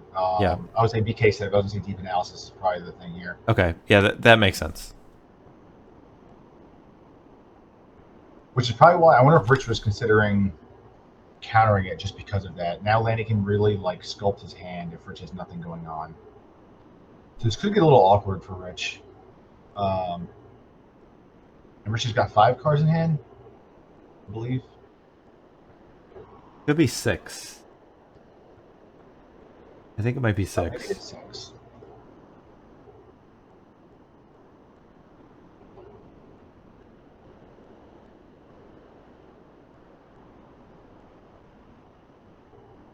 He's gonna get 3 Skycloud Expanse, so the land plan is Interesting. Do you want to rate the 5 Odyssey filter lands? I mean, I know 2 of them have been played. Maybe a third one. Well, Skycloud's the best one, Okay, right? You agree? I do agree. But I mean, one of the other ones is played like pretty frequently. Uh, The Mossfire Valley, the red green one gets oh, played. right. Gets That played, might, yeah, okay. gets played in Yeah. Goblins like a decent amount, like as a one of. But I think like the decks that want Skycloud Expanse, I think want it a lot more. Absolutely. Wait, And where's one Shadow Blood Ridge, right? I would say I think the Darkwater Catacombs has been played. Like in, Oh, wait, that one's real bad. it's bad. Yeah, it's not good. Wait, it's cool though. I mean, the art is sick. Actually, the artist on that one too. I don't know if they've ever done anything else. I would say all the arts are. I think on those are pretty cool. But They're all good. Actually, I think Skycloud Expanse might be the worst one. It's Rob Alexander. It looks like all the Yeah. other land arts. I think Yeah. those are Flooded Strand on. Yeah. Sungrass Prairie, I remember being played in like the Tron deck that Patrick Bird had played a long time ago. Yeah. Actually, Sungrass Prairie is interesting because Ron Spencer did that one, and I don't think he did a lot of non-basics. He did a lot. I think he did a bunch of the Swamps and Invasion. Yep. Okay. Right, but Shadow Blood Ridge, that art is sick. Too bad that card sucks. It's I'm pretty sure it made top 8 of an extended tournament. Do you know which one? It has one top 8 appearance in its entire existence. I mean, an extended tournament is pretty impressive. Do you know what tournament I'm referring to? No. Let's see if chat knows. What PT top 8 did Shadow Blood Ridge make? Wait, would these cycle of lands be too good if they added colorless lose 1 life?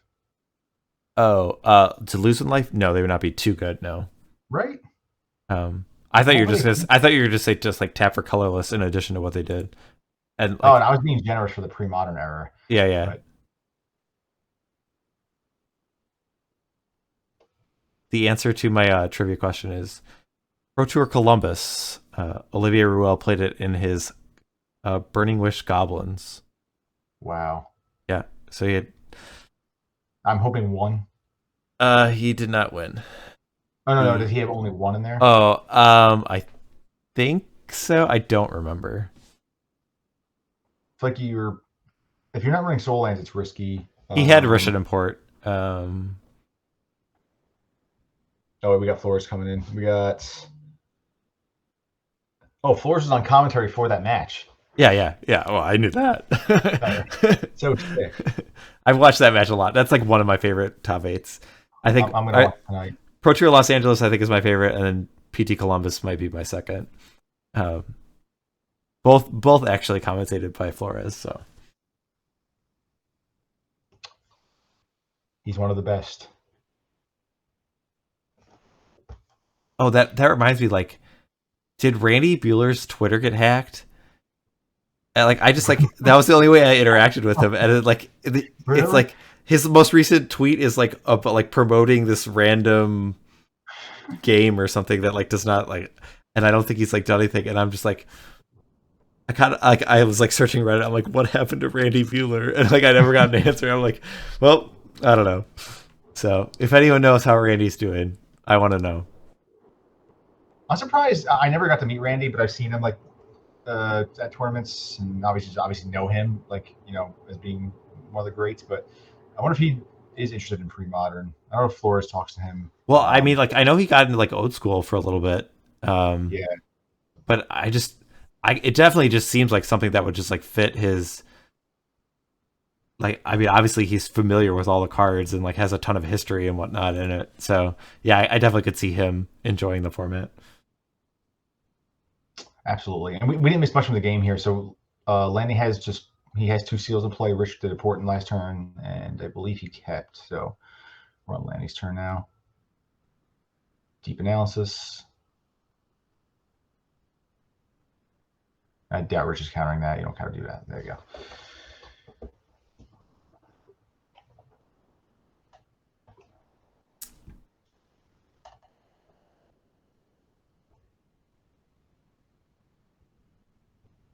Yeah, someone just asked why Randy's not playing this format. I am surprised. I just feel like this is, like Mike, you said, this is something he would love, and like the nostalgia, plus he played then. The reason is no one can reach him because his Twitter has been hacked.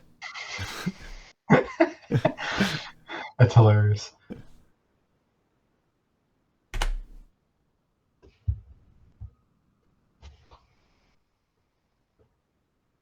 All right, so Lanny's going to catch a planes with his Flooded Strand, and now is he going to flashback deep analysis?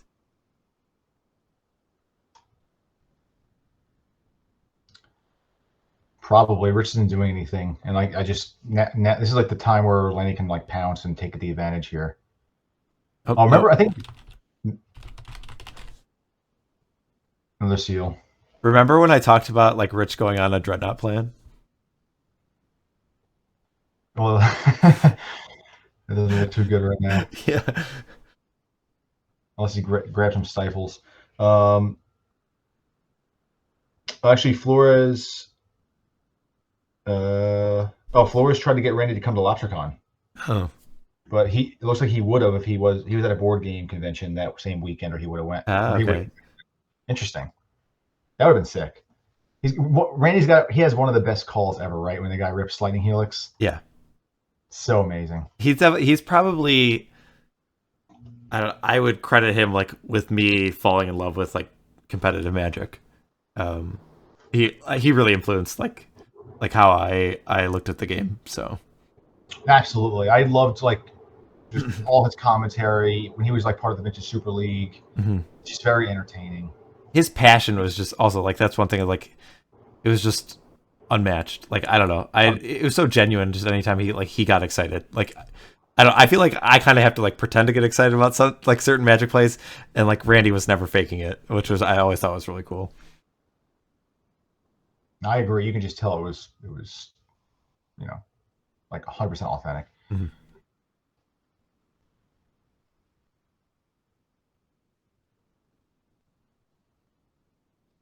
All right, so this is working out pretty good for Lanny now.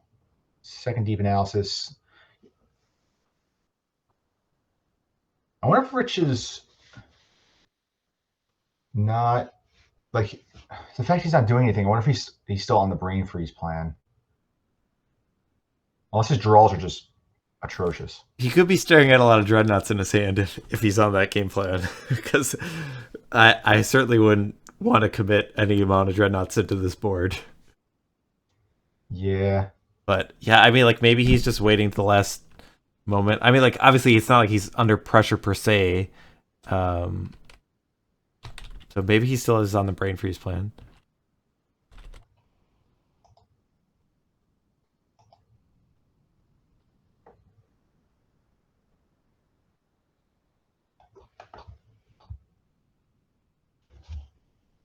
Flores sent the list for the Olivier Ruel. He had 4 Shadow Blood Rage. Did we talk about that already? No, I didn't realize it was 4. I thought it was like 1 or 2. I didn't realize it was he had 4. Okay. How many times? I mean, I guess goblins can mulligan pretty well anyway. So That is more than I remembered. Okay, 4 Shadow Blood Ridge. That's bold. I wonder if Flores can reach out to him. Can we reach him and ask him if he could do it again? Would you cut 3 of them at least? Oh.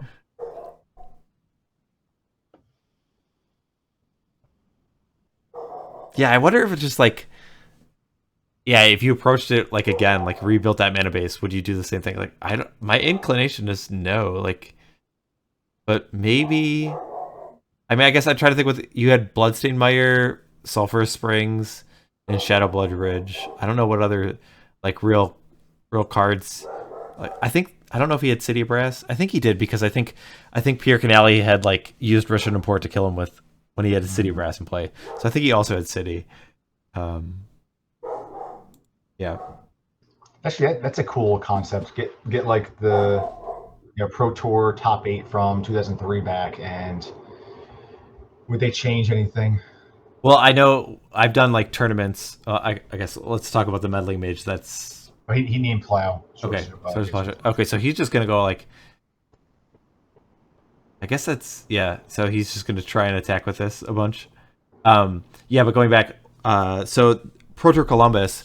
One thing that was kind of notable was it was 8 unique decks, and I think that was like I don't know if it was like the first time ever, but it was something that they definitely talked about like in the webcast. And so it was extended. The format was like really diverse. It had 8 different decks, and I would always host like a tournament with my friends, and we would do like weird formats. And one of them, a lot of times, we would pick like 8 different decks that were kind of themed. And one time we just did like those decks. Like we just took the decks of like Pro Tour Columbus, and so I don't know if we actually auctioned those where you started with like eight cards and 25 life, or if we just picked them. I can't remember, but I took the Gadiel Slifer's Reanimator deck.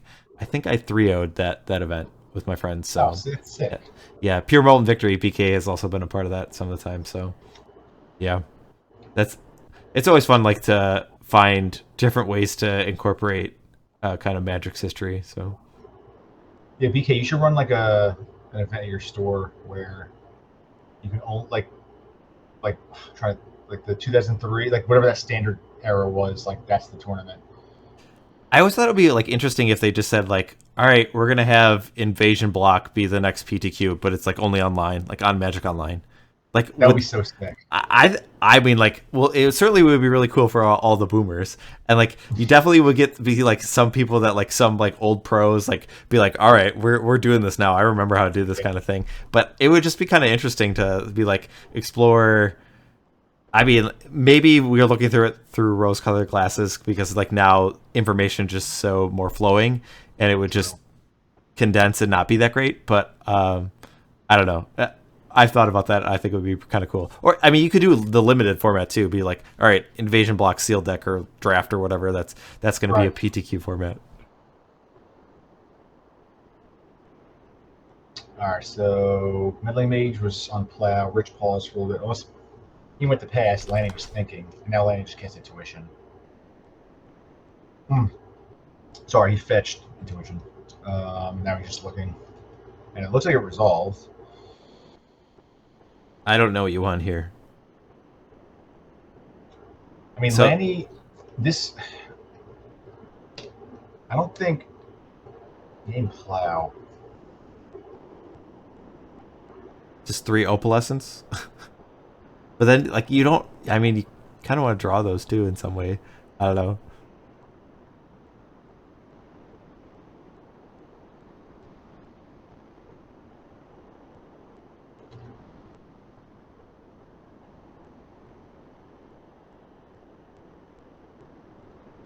People are using years to reference like time eras of Magic. I feel like I need sets and not years. 2003 and then 2001. 2001 I think is Invasion and Odyssey. Invasion. Yeah. 2003 would be is that Beard and Onslaught? That was 2004. I think Scourge was the 2003. Okay. I think, and 2004 was Mirrored in Block. So, or is it maybe Odyssey Onslaught?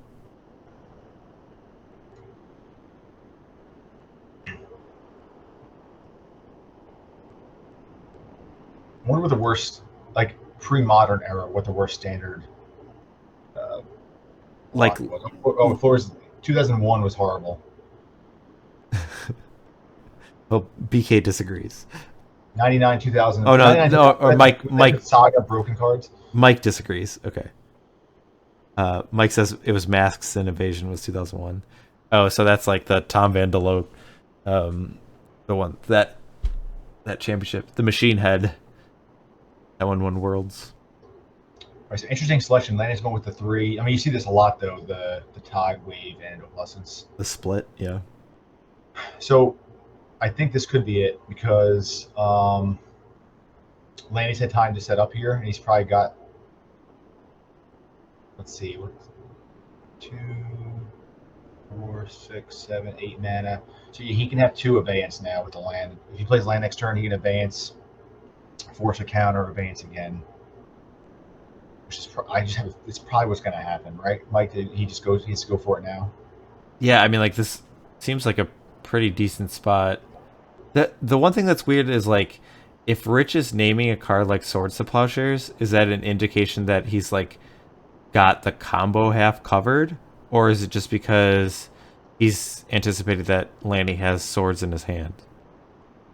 It's a good question. Like, right? if Rich feels like he's, like, has a weak hand, wouldn't you name, like, a card like Replenish or Abeyance or, I don't know, like, something? Right. Unless Rich's hand is just insane. Like, he's got 2 counter spells, a Gush. He's probably got 1 or 2 Gush. Maybe actually, he could have Gush and 2 foils and a counter spell. Like, I don't Rich know, like, just him naming Swords of Plowshares, like, makes me think that Rich's hand is pretty good. I agree. So he gave Lanny the wave. Okay. Yes. I might get, well, I would say, like, mana might be the reason, but I guess it's, like, equally difficult to cast. I guess it's a little harder to cast a double white spell than a double blue spell.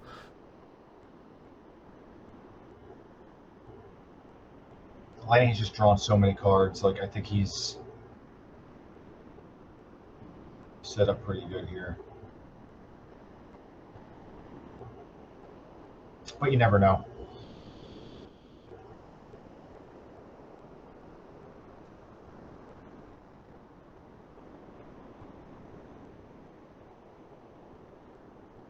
So we're at. Oh, Lanny is. I think he's in his main phase right now. Okay. Just thinking. He just had his cards down, so that was. I wasn't sure if that meant that he was waiting for something from Rich.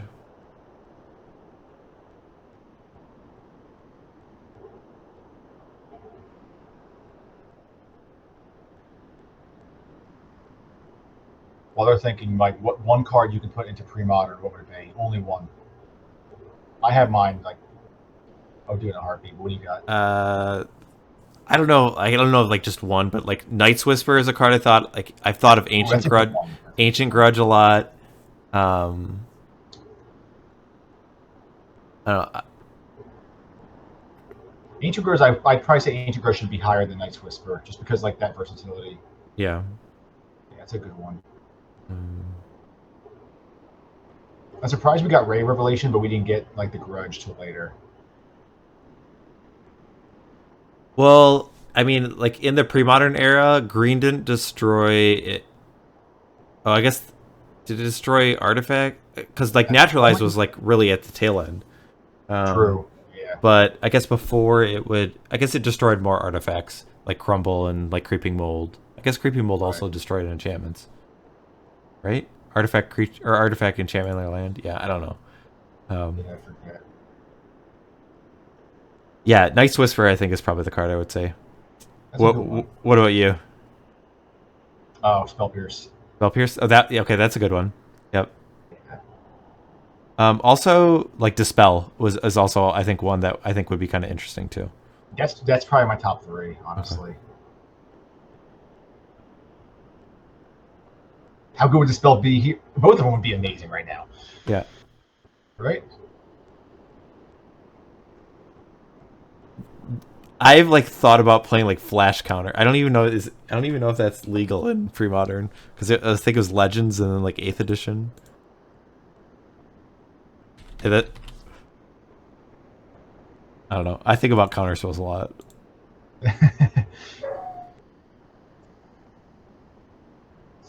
So while you're checking, Lanny's still in the tank. This is a crucial turn.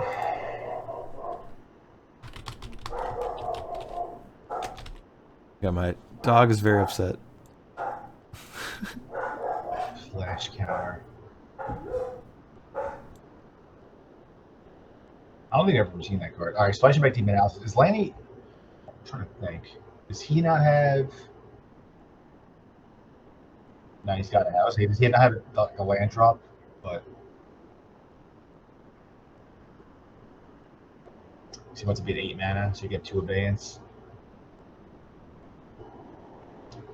Lanny also could be setting up a turn. Like he could be set up against like end of turn mana short, and then advance on this turn.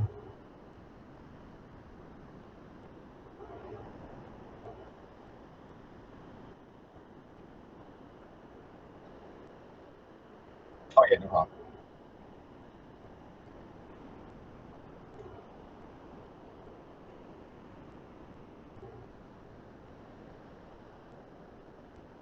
Brand deep analysis is very good. We were just talking about deep analysis.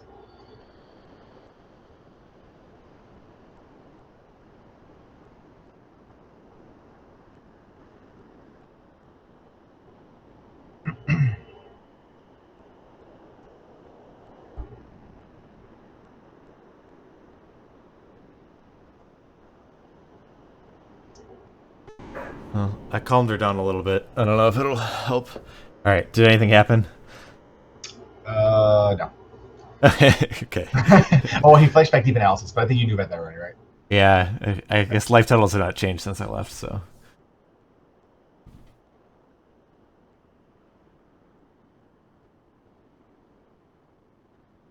Just a glacier pace of play right now. Yeah, I mean, this is a long game, but I mean, these, I know both of them want to get into this top 4 really bad. Yep.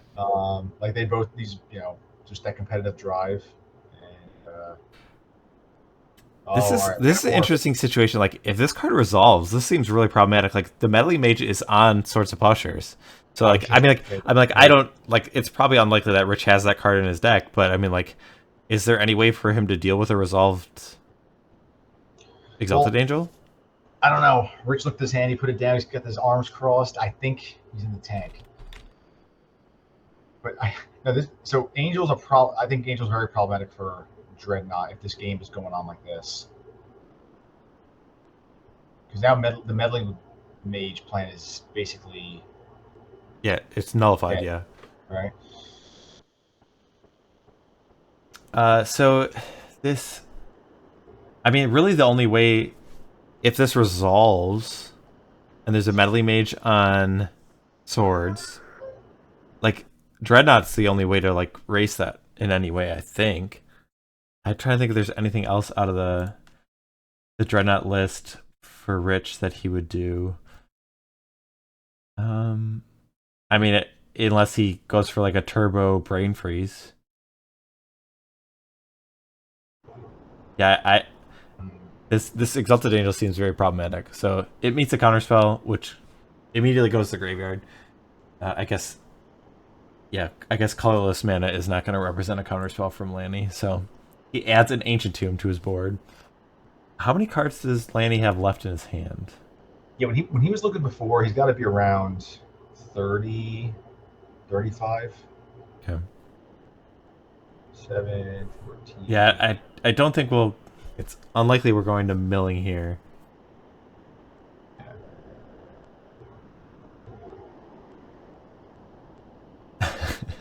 Francisco said, imagine if Rich next level Lanny untaps and last breaths the Morphed Angel. Yes, that would the sideboard last breath against the Exalted Angel. That definitely would catch me off guard. I mean, that's like a Rich thing. But Fran leaves the line. I played Last Breath in Standard. I think it was like the... Oh, wait, yeah, Last Breath did he play? It was in Theros. That's it. Yeah. Theros Standard. When it was like mono standard. Black, mono blue, and blue white control. Yep. Yeah. I won a GP trial, and I still couldn't even do well at the GP. I went Damn. 4-2-1 or something. That's not that bad. Yeah, when you start out 3-0, it's pretty bad. Like three free buys. Like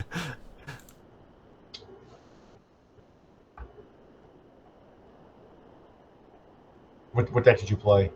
I played the blue-white control, so it was like I had. Oh, that's right. Ren.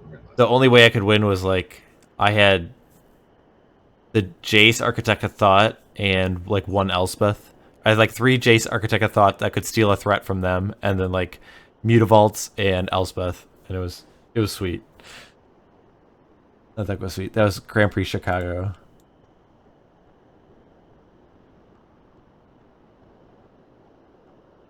What was the first GP that you ever went to? GP.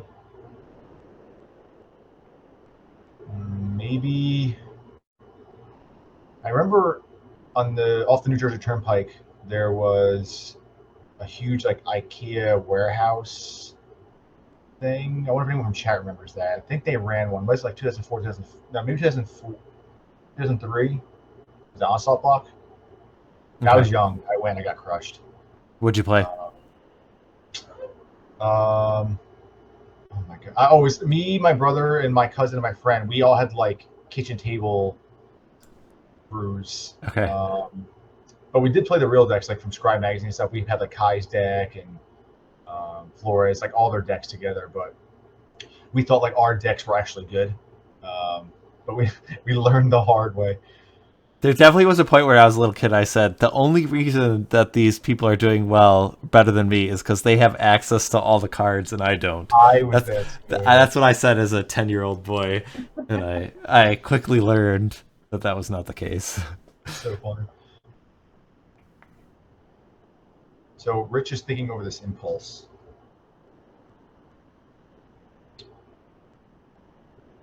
Like Flores said, the best standard era is 2011. So I just said, I was like, that's Caw-Blade, right? He said, yes. And I agree. That was sick. I was watching a lot there. I was not playing a ton then. So Mike, it was so good. If you were going to go back to a standard format and play, that one is real good.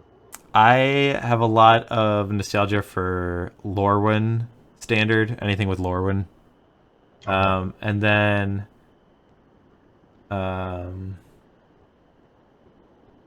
trying to think. There's another one that I was thinking. I think I was gonna say the Khans of Tarkir standard, but I don't know if that one was perfect. But that one was fun. But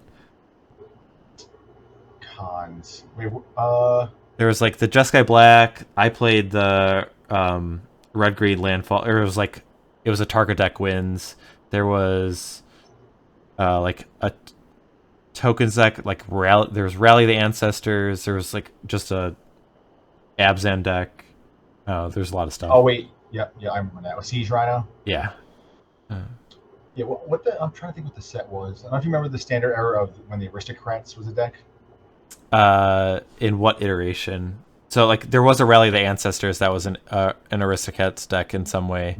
Are you talking about like the one that like Tom Martell like won the Pro Tour when it was like black, red, white with like Falcon Wrath Aristocrat and like Cartel Aristocrat? Yeah, so that would have been Return to Ravnica. Is that what it was? That deck specifically won me a lot of money on Magic Online. Innistrad was definitely legal, so it was after Innistrad. Okay. Yeah, that deck was so sick. That was like a deck I enjoyed that wasn't playing blue. Okay. That deck was sick. But Caw-Blade might be one of my favorite decks of all time. The Caw-Blade almost like feels, well, that deck in particular, like feels like it kind of has like a pre-modern feel. Like I don't know, like when these games, like this game that we aren't talking about, like has a lot of like posturing for position and whatnot, and like Absolutely. Like using your resources or decision making of when you use your counter spells and what you use it on, and yeah. I mean, some of the threats are obviously a lot different. Like getting a Sword of Feast and Famine on your Squadron Hawk is pretty good, but or just like a Gideon Jura, but the evolution of that deck was actually pretty cool. Like I know initially it like was playing like Day of Judgment, and then eventually it just like cut him. I thought that was kind of interesting. Well, then I think the Titans were printed, and then sometimes they played Frost Titan, sometimes they played Inferno Titan, sometimes they played Sun Titan. It was so sick. Oh, they also, I don't remember the tech.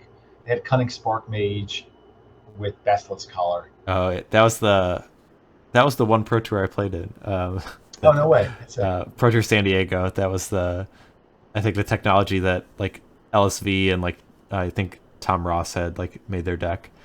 But yeah, that was their. Sounds right.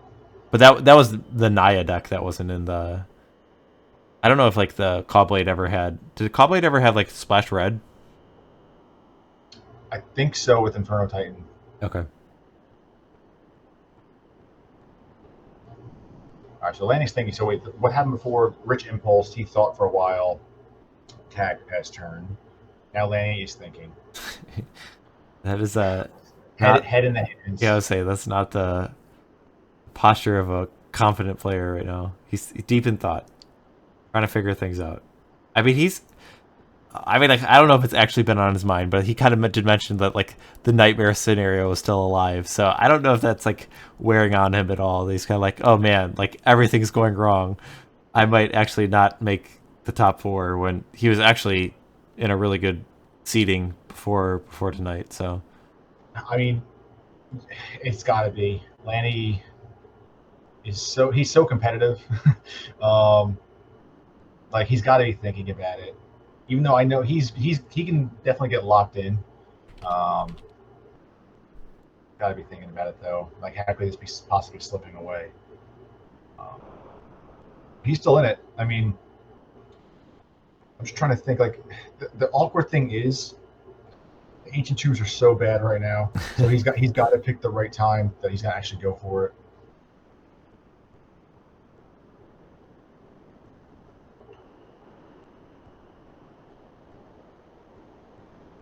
yeah, he's basically gonna have.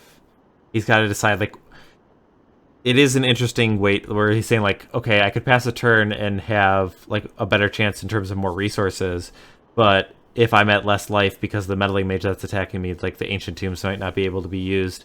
So Lanny's got a really tough tension of like when he wants to try and go for it. I mean, at this point, he's definitely got to, take his time. Like he is. He's taking his time, which is the right thing to do, and go with the play that. Um, like, there's probably so many lines here. You got to pick the right line. Mm-hmm. I don't think you can wait another turn now because he's gonna probably need the ancient tunes, and then meddling mage is gonna be a two turn clock, or maybe wait, yeah, 3, yeah. He's got to go for it this turn, and he might even need that white mana or blue mana from the Adakar waste too. So he's got to be careful. All right, so Lanny's gonna attempt at a parallax wave. I like this play. I think this could be a bait play. Lanny he wants one more turn. Like you want Rich. I mean, look at Rich's graveyard though. Like he has no counter spells. There's one counter spell. His hand must be ridiculous. And if Gush is in his hand, and he's got 2 Gushes. Okay.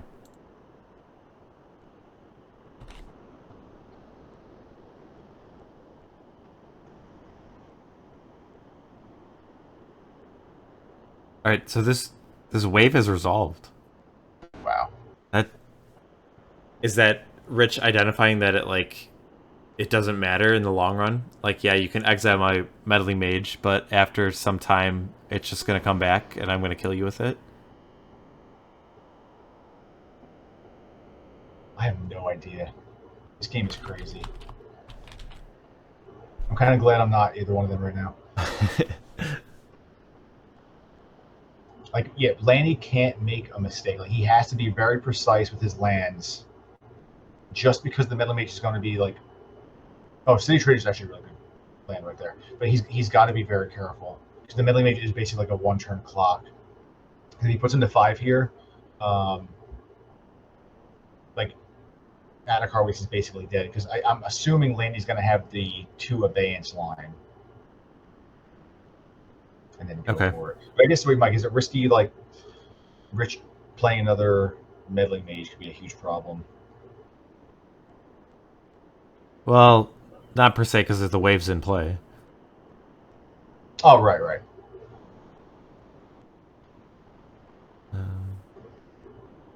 I guess Lanny's got to figure out if he wants to take 2 damage or exile this. It seems pretty. I mean, like, if he's taking 2, I mean, when like, are you expecting the game to go that many more turns? Well, And maybe. if he goes for it, and Rich has 2 stifles, I think Rich is going to stifle. I wonder if he starts stifling. But I don't know if Lanny care. Actually, probably not because I don't know. Well, no, because I think he wants to get in for 2. I think he really wants to get in for 2. Well, you can't deny the wave. Like there's 5 activations of it. Unless he has a ton of stifles in his hand. Yeah. But then again, like you're right. I don't think Rich, or yeah, I guess Rich doesn't really care about it. Yeah, I think the onus is kind of like on Lanny to do something in a more compressed amount of time. Like if I guess if you just take this board position, obviously the wave would eventually go away. I mean maybe that's not true because of the parallax. I mean the seal cleansing. Like you could go for it and try and permanently exile the meddling mage, but then stifle comes into play and could mess things up there. But I don't know. I'm just buying 4 turns of a meddling mage attacking you seems decent. Yeah, I wonder why. Like, all right, he's doing it. All right. I wonder what would delay Lanny for, like, cause Lanny to delay on using uh, one of the wave counters. Like, just trying to think what that means. Yeah, I'm not sure.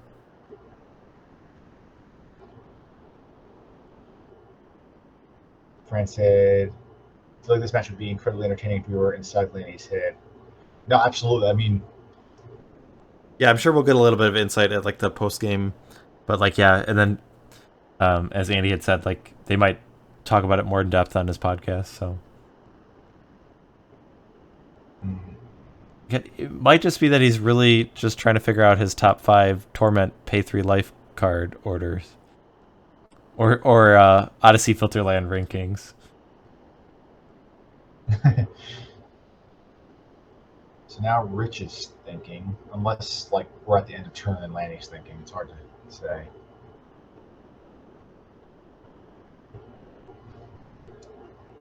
If Rich passes, though, this is incredibly good for Lanny. And if we get to the point, Mike, I wonder, like, if Wave just, oh, well, we just moves to this card and discards a meddling mage, That is very. Well, I guess with the wave in play, that is right? Like, understandable, but like, all right, I guess like again, like that. Maybe I am overvaluing how good meddling mage is in this matchup, but like, and I understand this instant, like the wave would take it out, but like, that just seems like one of your best cards. I don't. I think I would want to hang on to that if I could. Wait, is it possible? So Lanny has to be careful, like with so many plays in this turn to go for the combo and like get all his things into play, pass turn, then attack for the win. Like, is it because he knows Rich has brain freeze, he's going to lose to that? I mean, how many spells would need to be cast, and like how many would a Rich need to add for a lethal brain freeze? I know, because I think right now if Lanny has 7 cards. It's 14, 21, 30. Yeah, I mean, it's probably like a little less than 30 cards in his library. Yeah, It's I still, think I it's think still a lot. I counted about 31 total, like that has been shown. So that would be 29 left in his deck. Francisco says Mage is straight up the best card in the matchup, but we all know what you how much you like meddling Mage anyways, Fran. He's biased, right? But I will agree, it does seem like a very pivotal card. Well, yeah, I mean, the wave definitely adds to why he's discarding, but I think Rich has probably got the 1 or 2 brain freeze now. I don't know. And then Laney might, I don't, this is difficult. I have no idea. Well, this is a must counter, right? Um, Yeah, I mean like the way that like Rich not committing a meddling Mage on that turn means that he's valuing the mana being untapped. So I had to imagine that he doesn't want this tide to resolve, especially because it. I mean, I guess barring a stifle, it would mean that they could be permanently exiled because of the seal cleansing. Absolutely. And Rich has 2 annuls on the sideboard, so it's also really nice. I mean, I guess Gush counteracts Tide a little bit, but like still, like picking them up and putting them in your hand is almost as bad as them getting destroyed. Because you have to imagine that Lanny's going to go for it soon. Mm.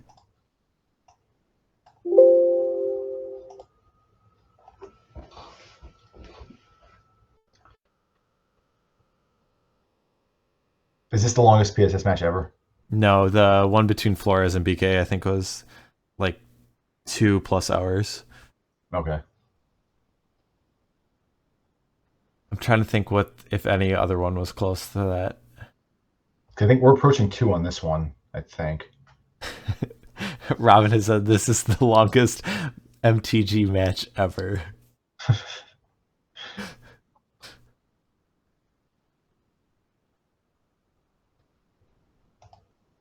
All right, so Rich stacks 2 islands and to the left. That's the exciting part here.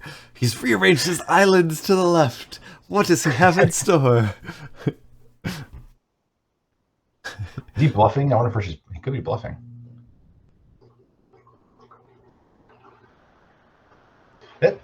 Honestly, Magic is such a good game. Like the bluff aspect, it's so sick.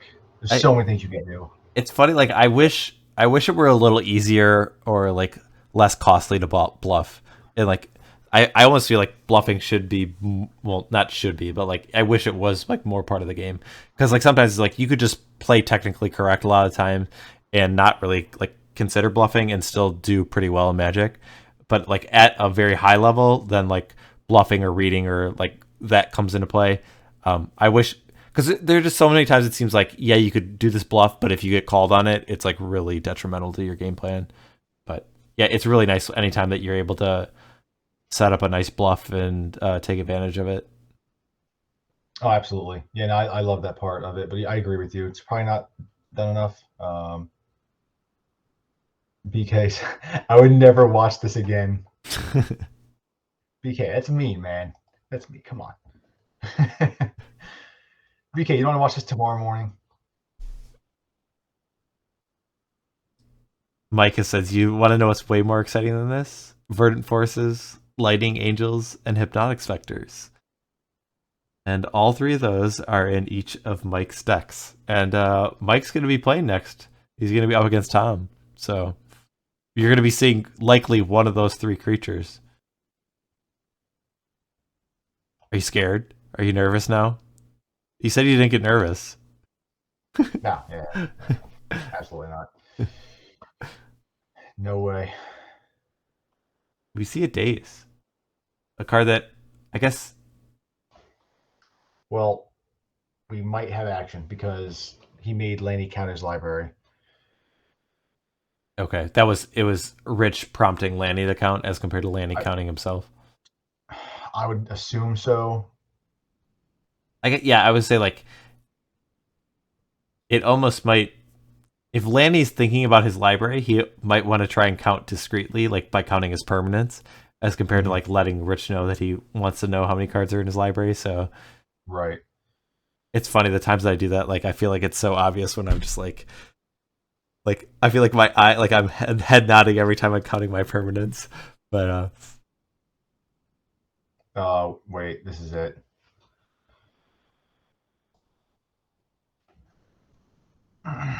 Andy said this is like watching AIs play chess, and none of the plays make any sense. Do you play chess at all? I do. Yeah. Okay. I always actually. Oh, go ahead. I would say I always do like the evaluations after I play a game.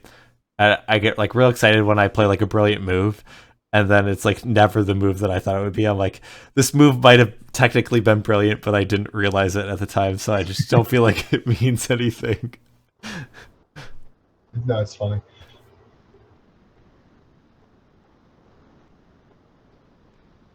I think this is the brain freeze turn though. Yep. Yeah, I guess if you're going, This is it. oh, Lanny, it looks like that he like knows the number of cards, and but the way he threw down his cards, like, is he? I guess he's just assuming that he's dead. I guess if Rich is like going for it, then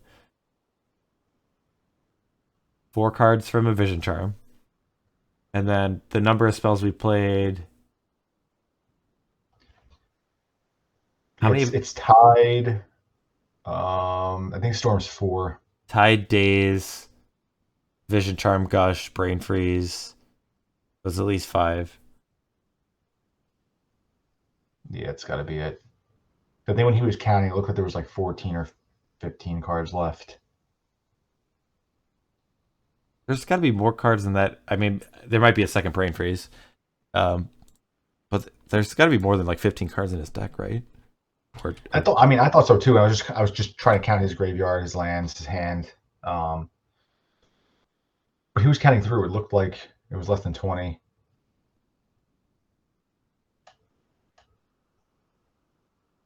But if the replenished blue white, Arjanaut deck matches play like that. Actually, Fran just played this matchup. I don't think it went like this, but they went like this all the time. I would do everything possible to not. Rich is showing more cards. Is he responding on the stack, casting things, or I think they're going to storm count. Oh, okay. I missed a foil then. And a double gush. A double gush. Yeah, it's a lot more than. And then Lanny cast Tide. Any flashback deep analysis, I think.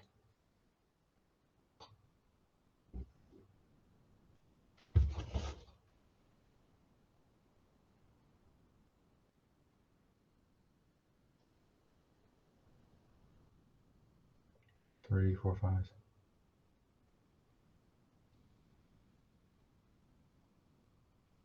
Andy, just for reference, like there's the people who have bet, there's like a 1 or a 2, and so you can tell what people have bet their channel points on. All right, they're discussing storm count.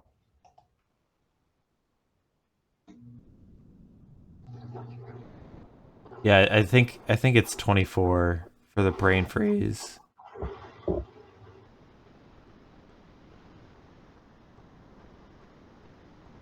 And I mean, I guess there was a vision charm, so that was 28. And I mean, I had counted at 29 not that long ago. I mean, I have to imagine if Rich is casting this brain freeze that it is a lethal one. All right. Oh, that's it. All right, let's jump onto the players. I'm sure they have a lot to talk about.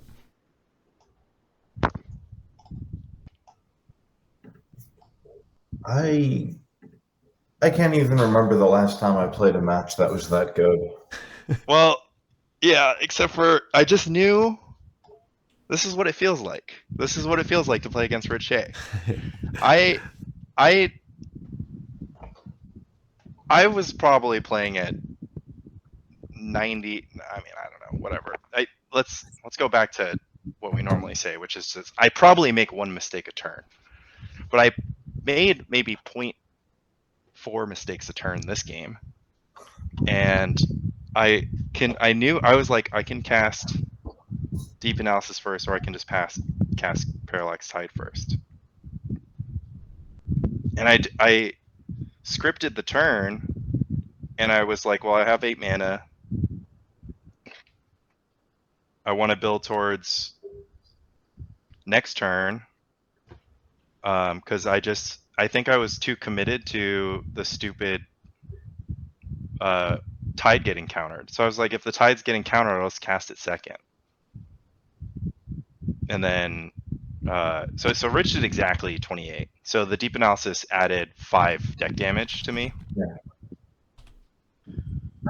And I just don't know. I knew, I was like, this Tide's getting countered no matter what. So like, what's the point? I mean, honestly, if he countered the Tide, I'm not gonna like not cast Deep Analysis. I should have considered it. I just like didn't have Brain Freeze in my range, because I think that Rich would have. I thought that Rich was gonna be playing a controlling game, and I thought that I was gonna win on volume. So I also thought that Rich wouldn't be able to create a brain freeze hand if he was going to try to play a control game.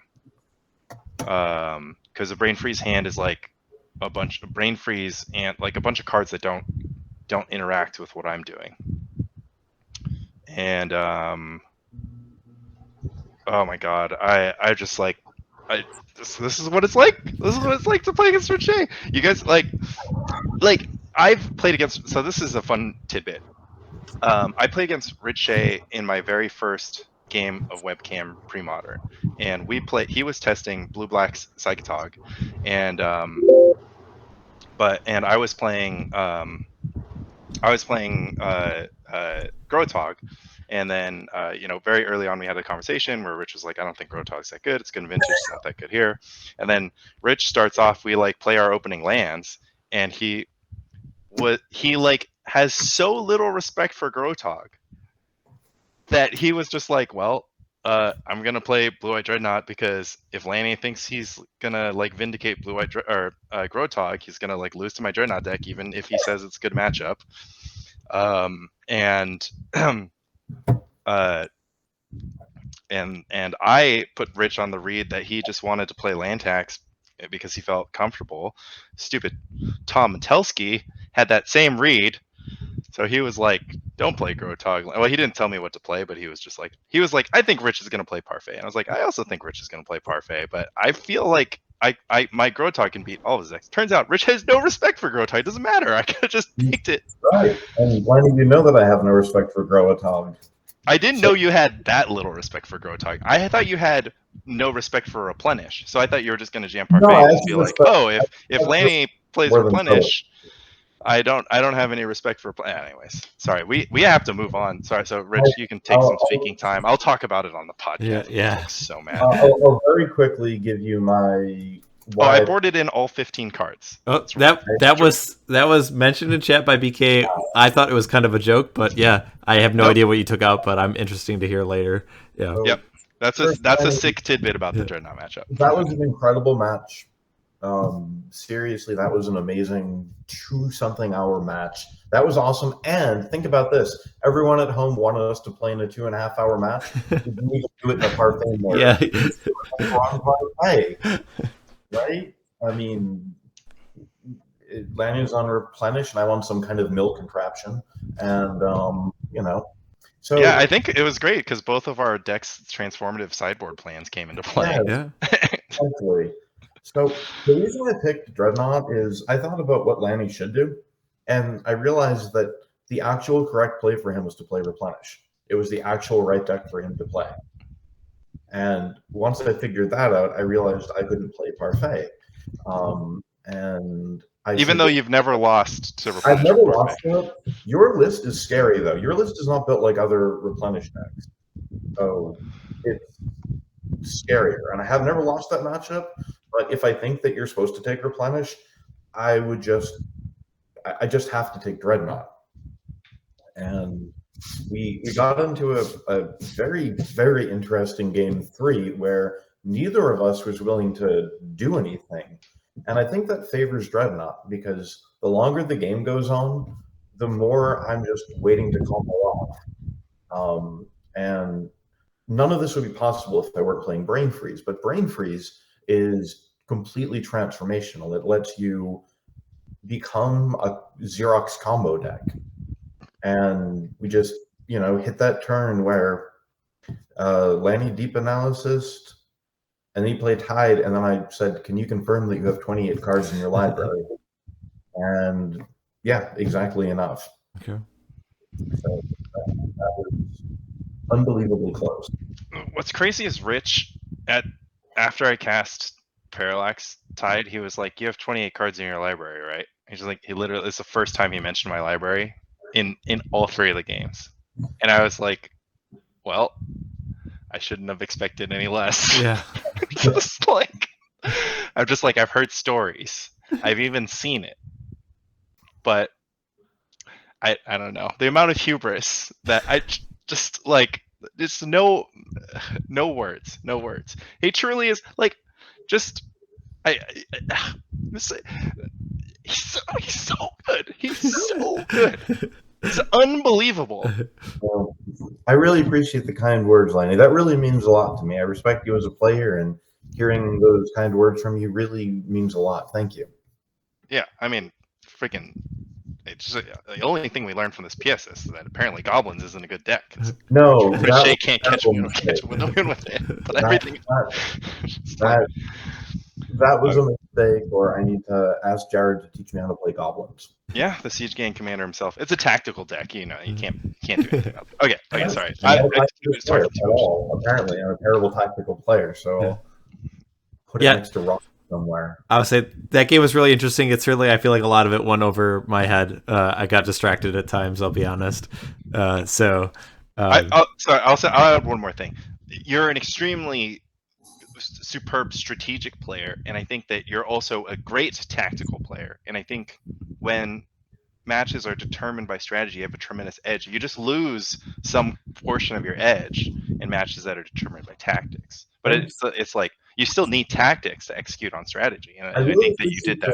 The kind words and the paradigm you've created to think about decks I like versus decks I don't like is really good, because I'm clearly opinionated. That's not surprising to anyone, but you've actually come up with a really good rubric for understanding the decks I like and the decks I don't like very much. So I think that is an absolutely brilliant way of encapsulating fun decks and less fun decks, or as you can call them, strategic decks and tactical decks.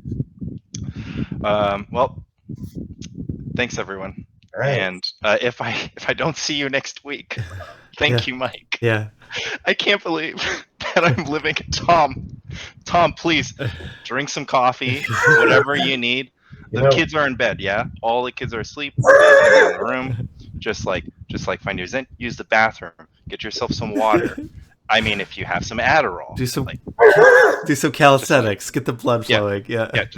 Whatever you need. Just I'm hoping you didn't have any Five Guys today. You're still not eating any of your carbs. I need this. If you're going to count on anyone to win a match for you, you want it to be Tom. Do it for the Illuminati. All right. Three things. Okay. Three things real quick. Thanks everyone for watching. Bye for now. Yeah. See, Rich. Three quick things though. One, Lanny, you picked the right deck, Replenish. 2, great game. 3, you just called me stupid 5 minutes ago. It's a loving stupid. It's like bullying. I'm just bullying you. I'm bullying you into winning because you didn't make me lose. You just helped me. I was dead. I was like, I'm gonna play Grotog. I was like, this is great because I'm gonna beat all of his decks with Grotog. I can beat all of his decks with Grotog. It's gonna be great. And I was like, Rich Shay is gonna be like, oh my god, Grotog sucks. I'm gonna be like, suck on this. And then I pick stupid Replenish. Okay, anyways, next game.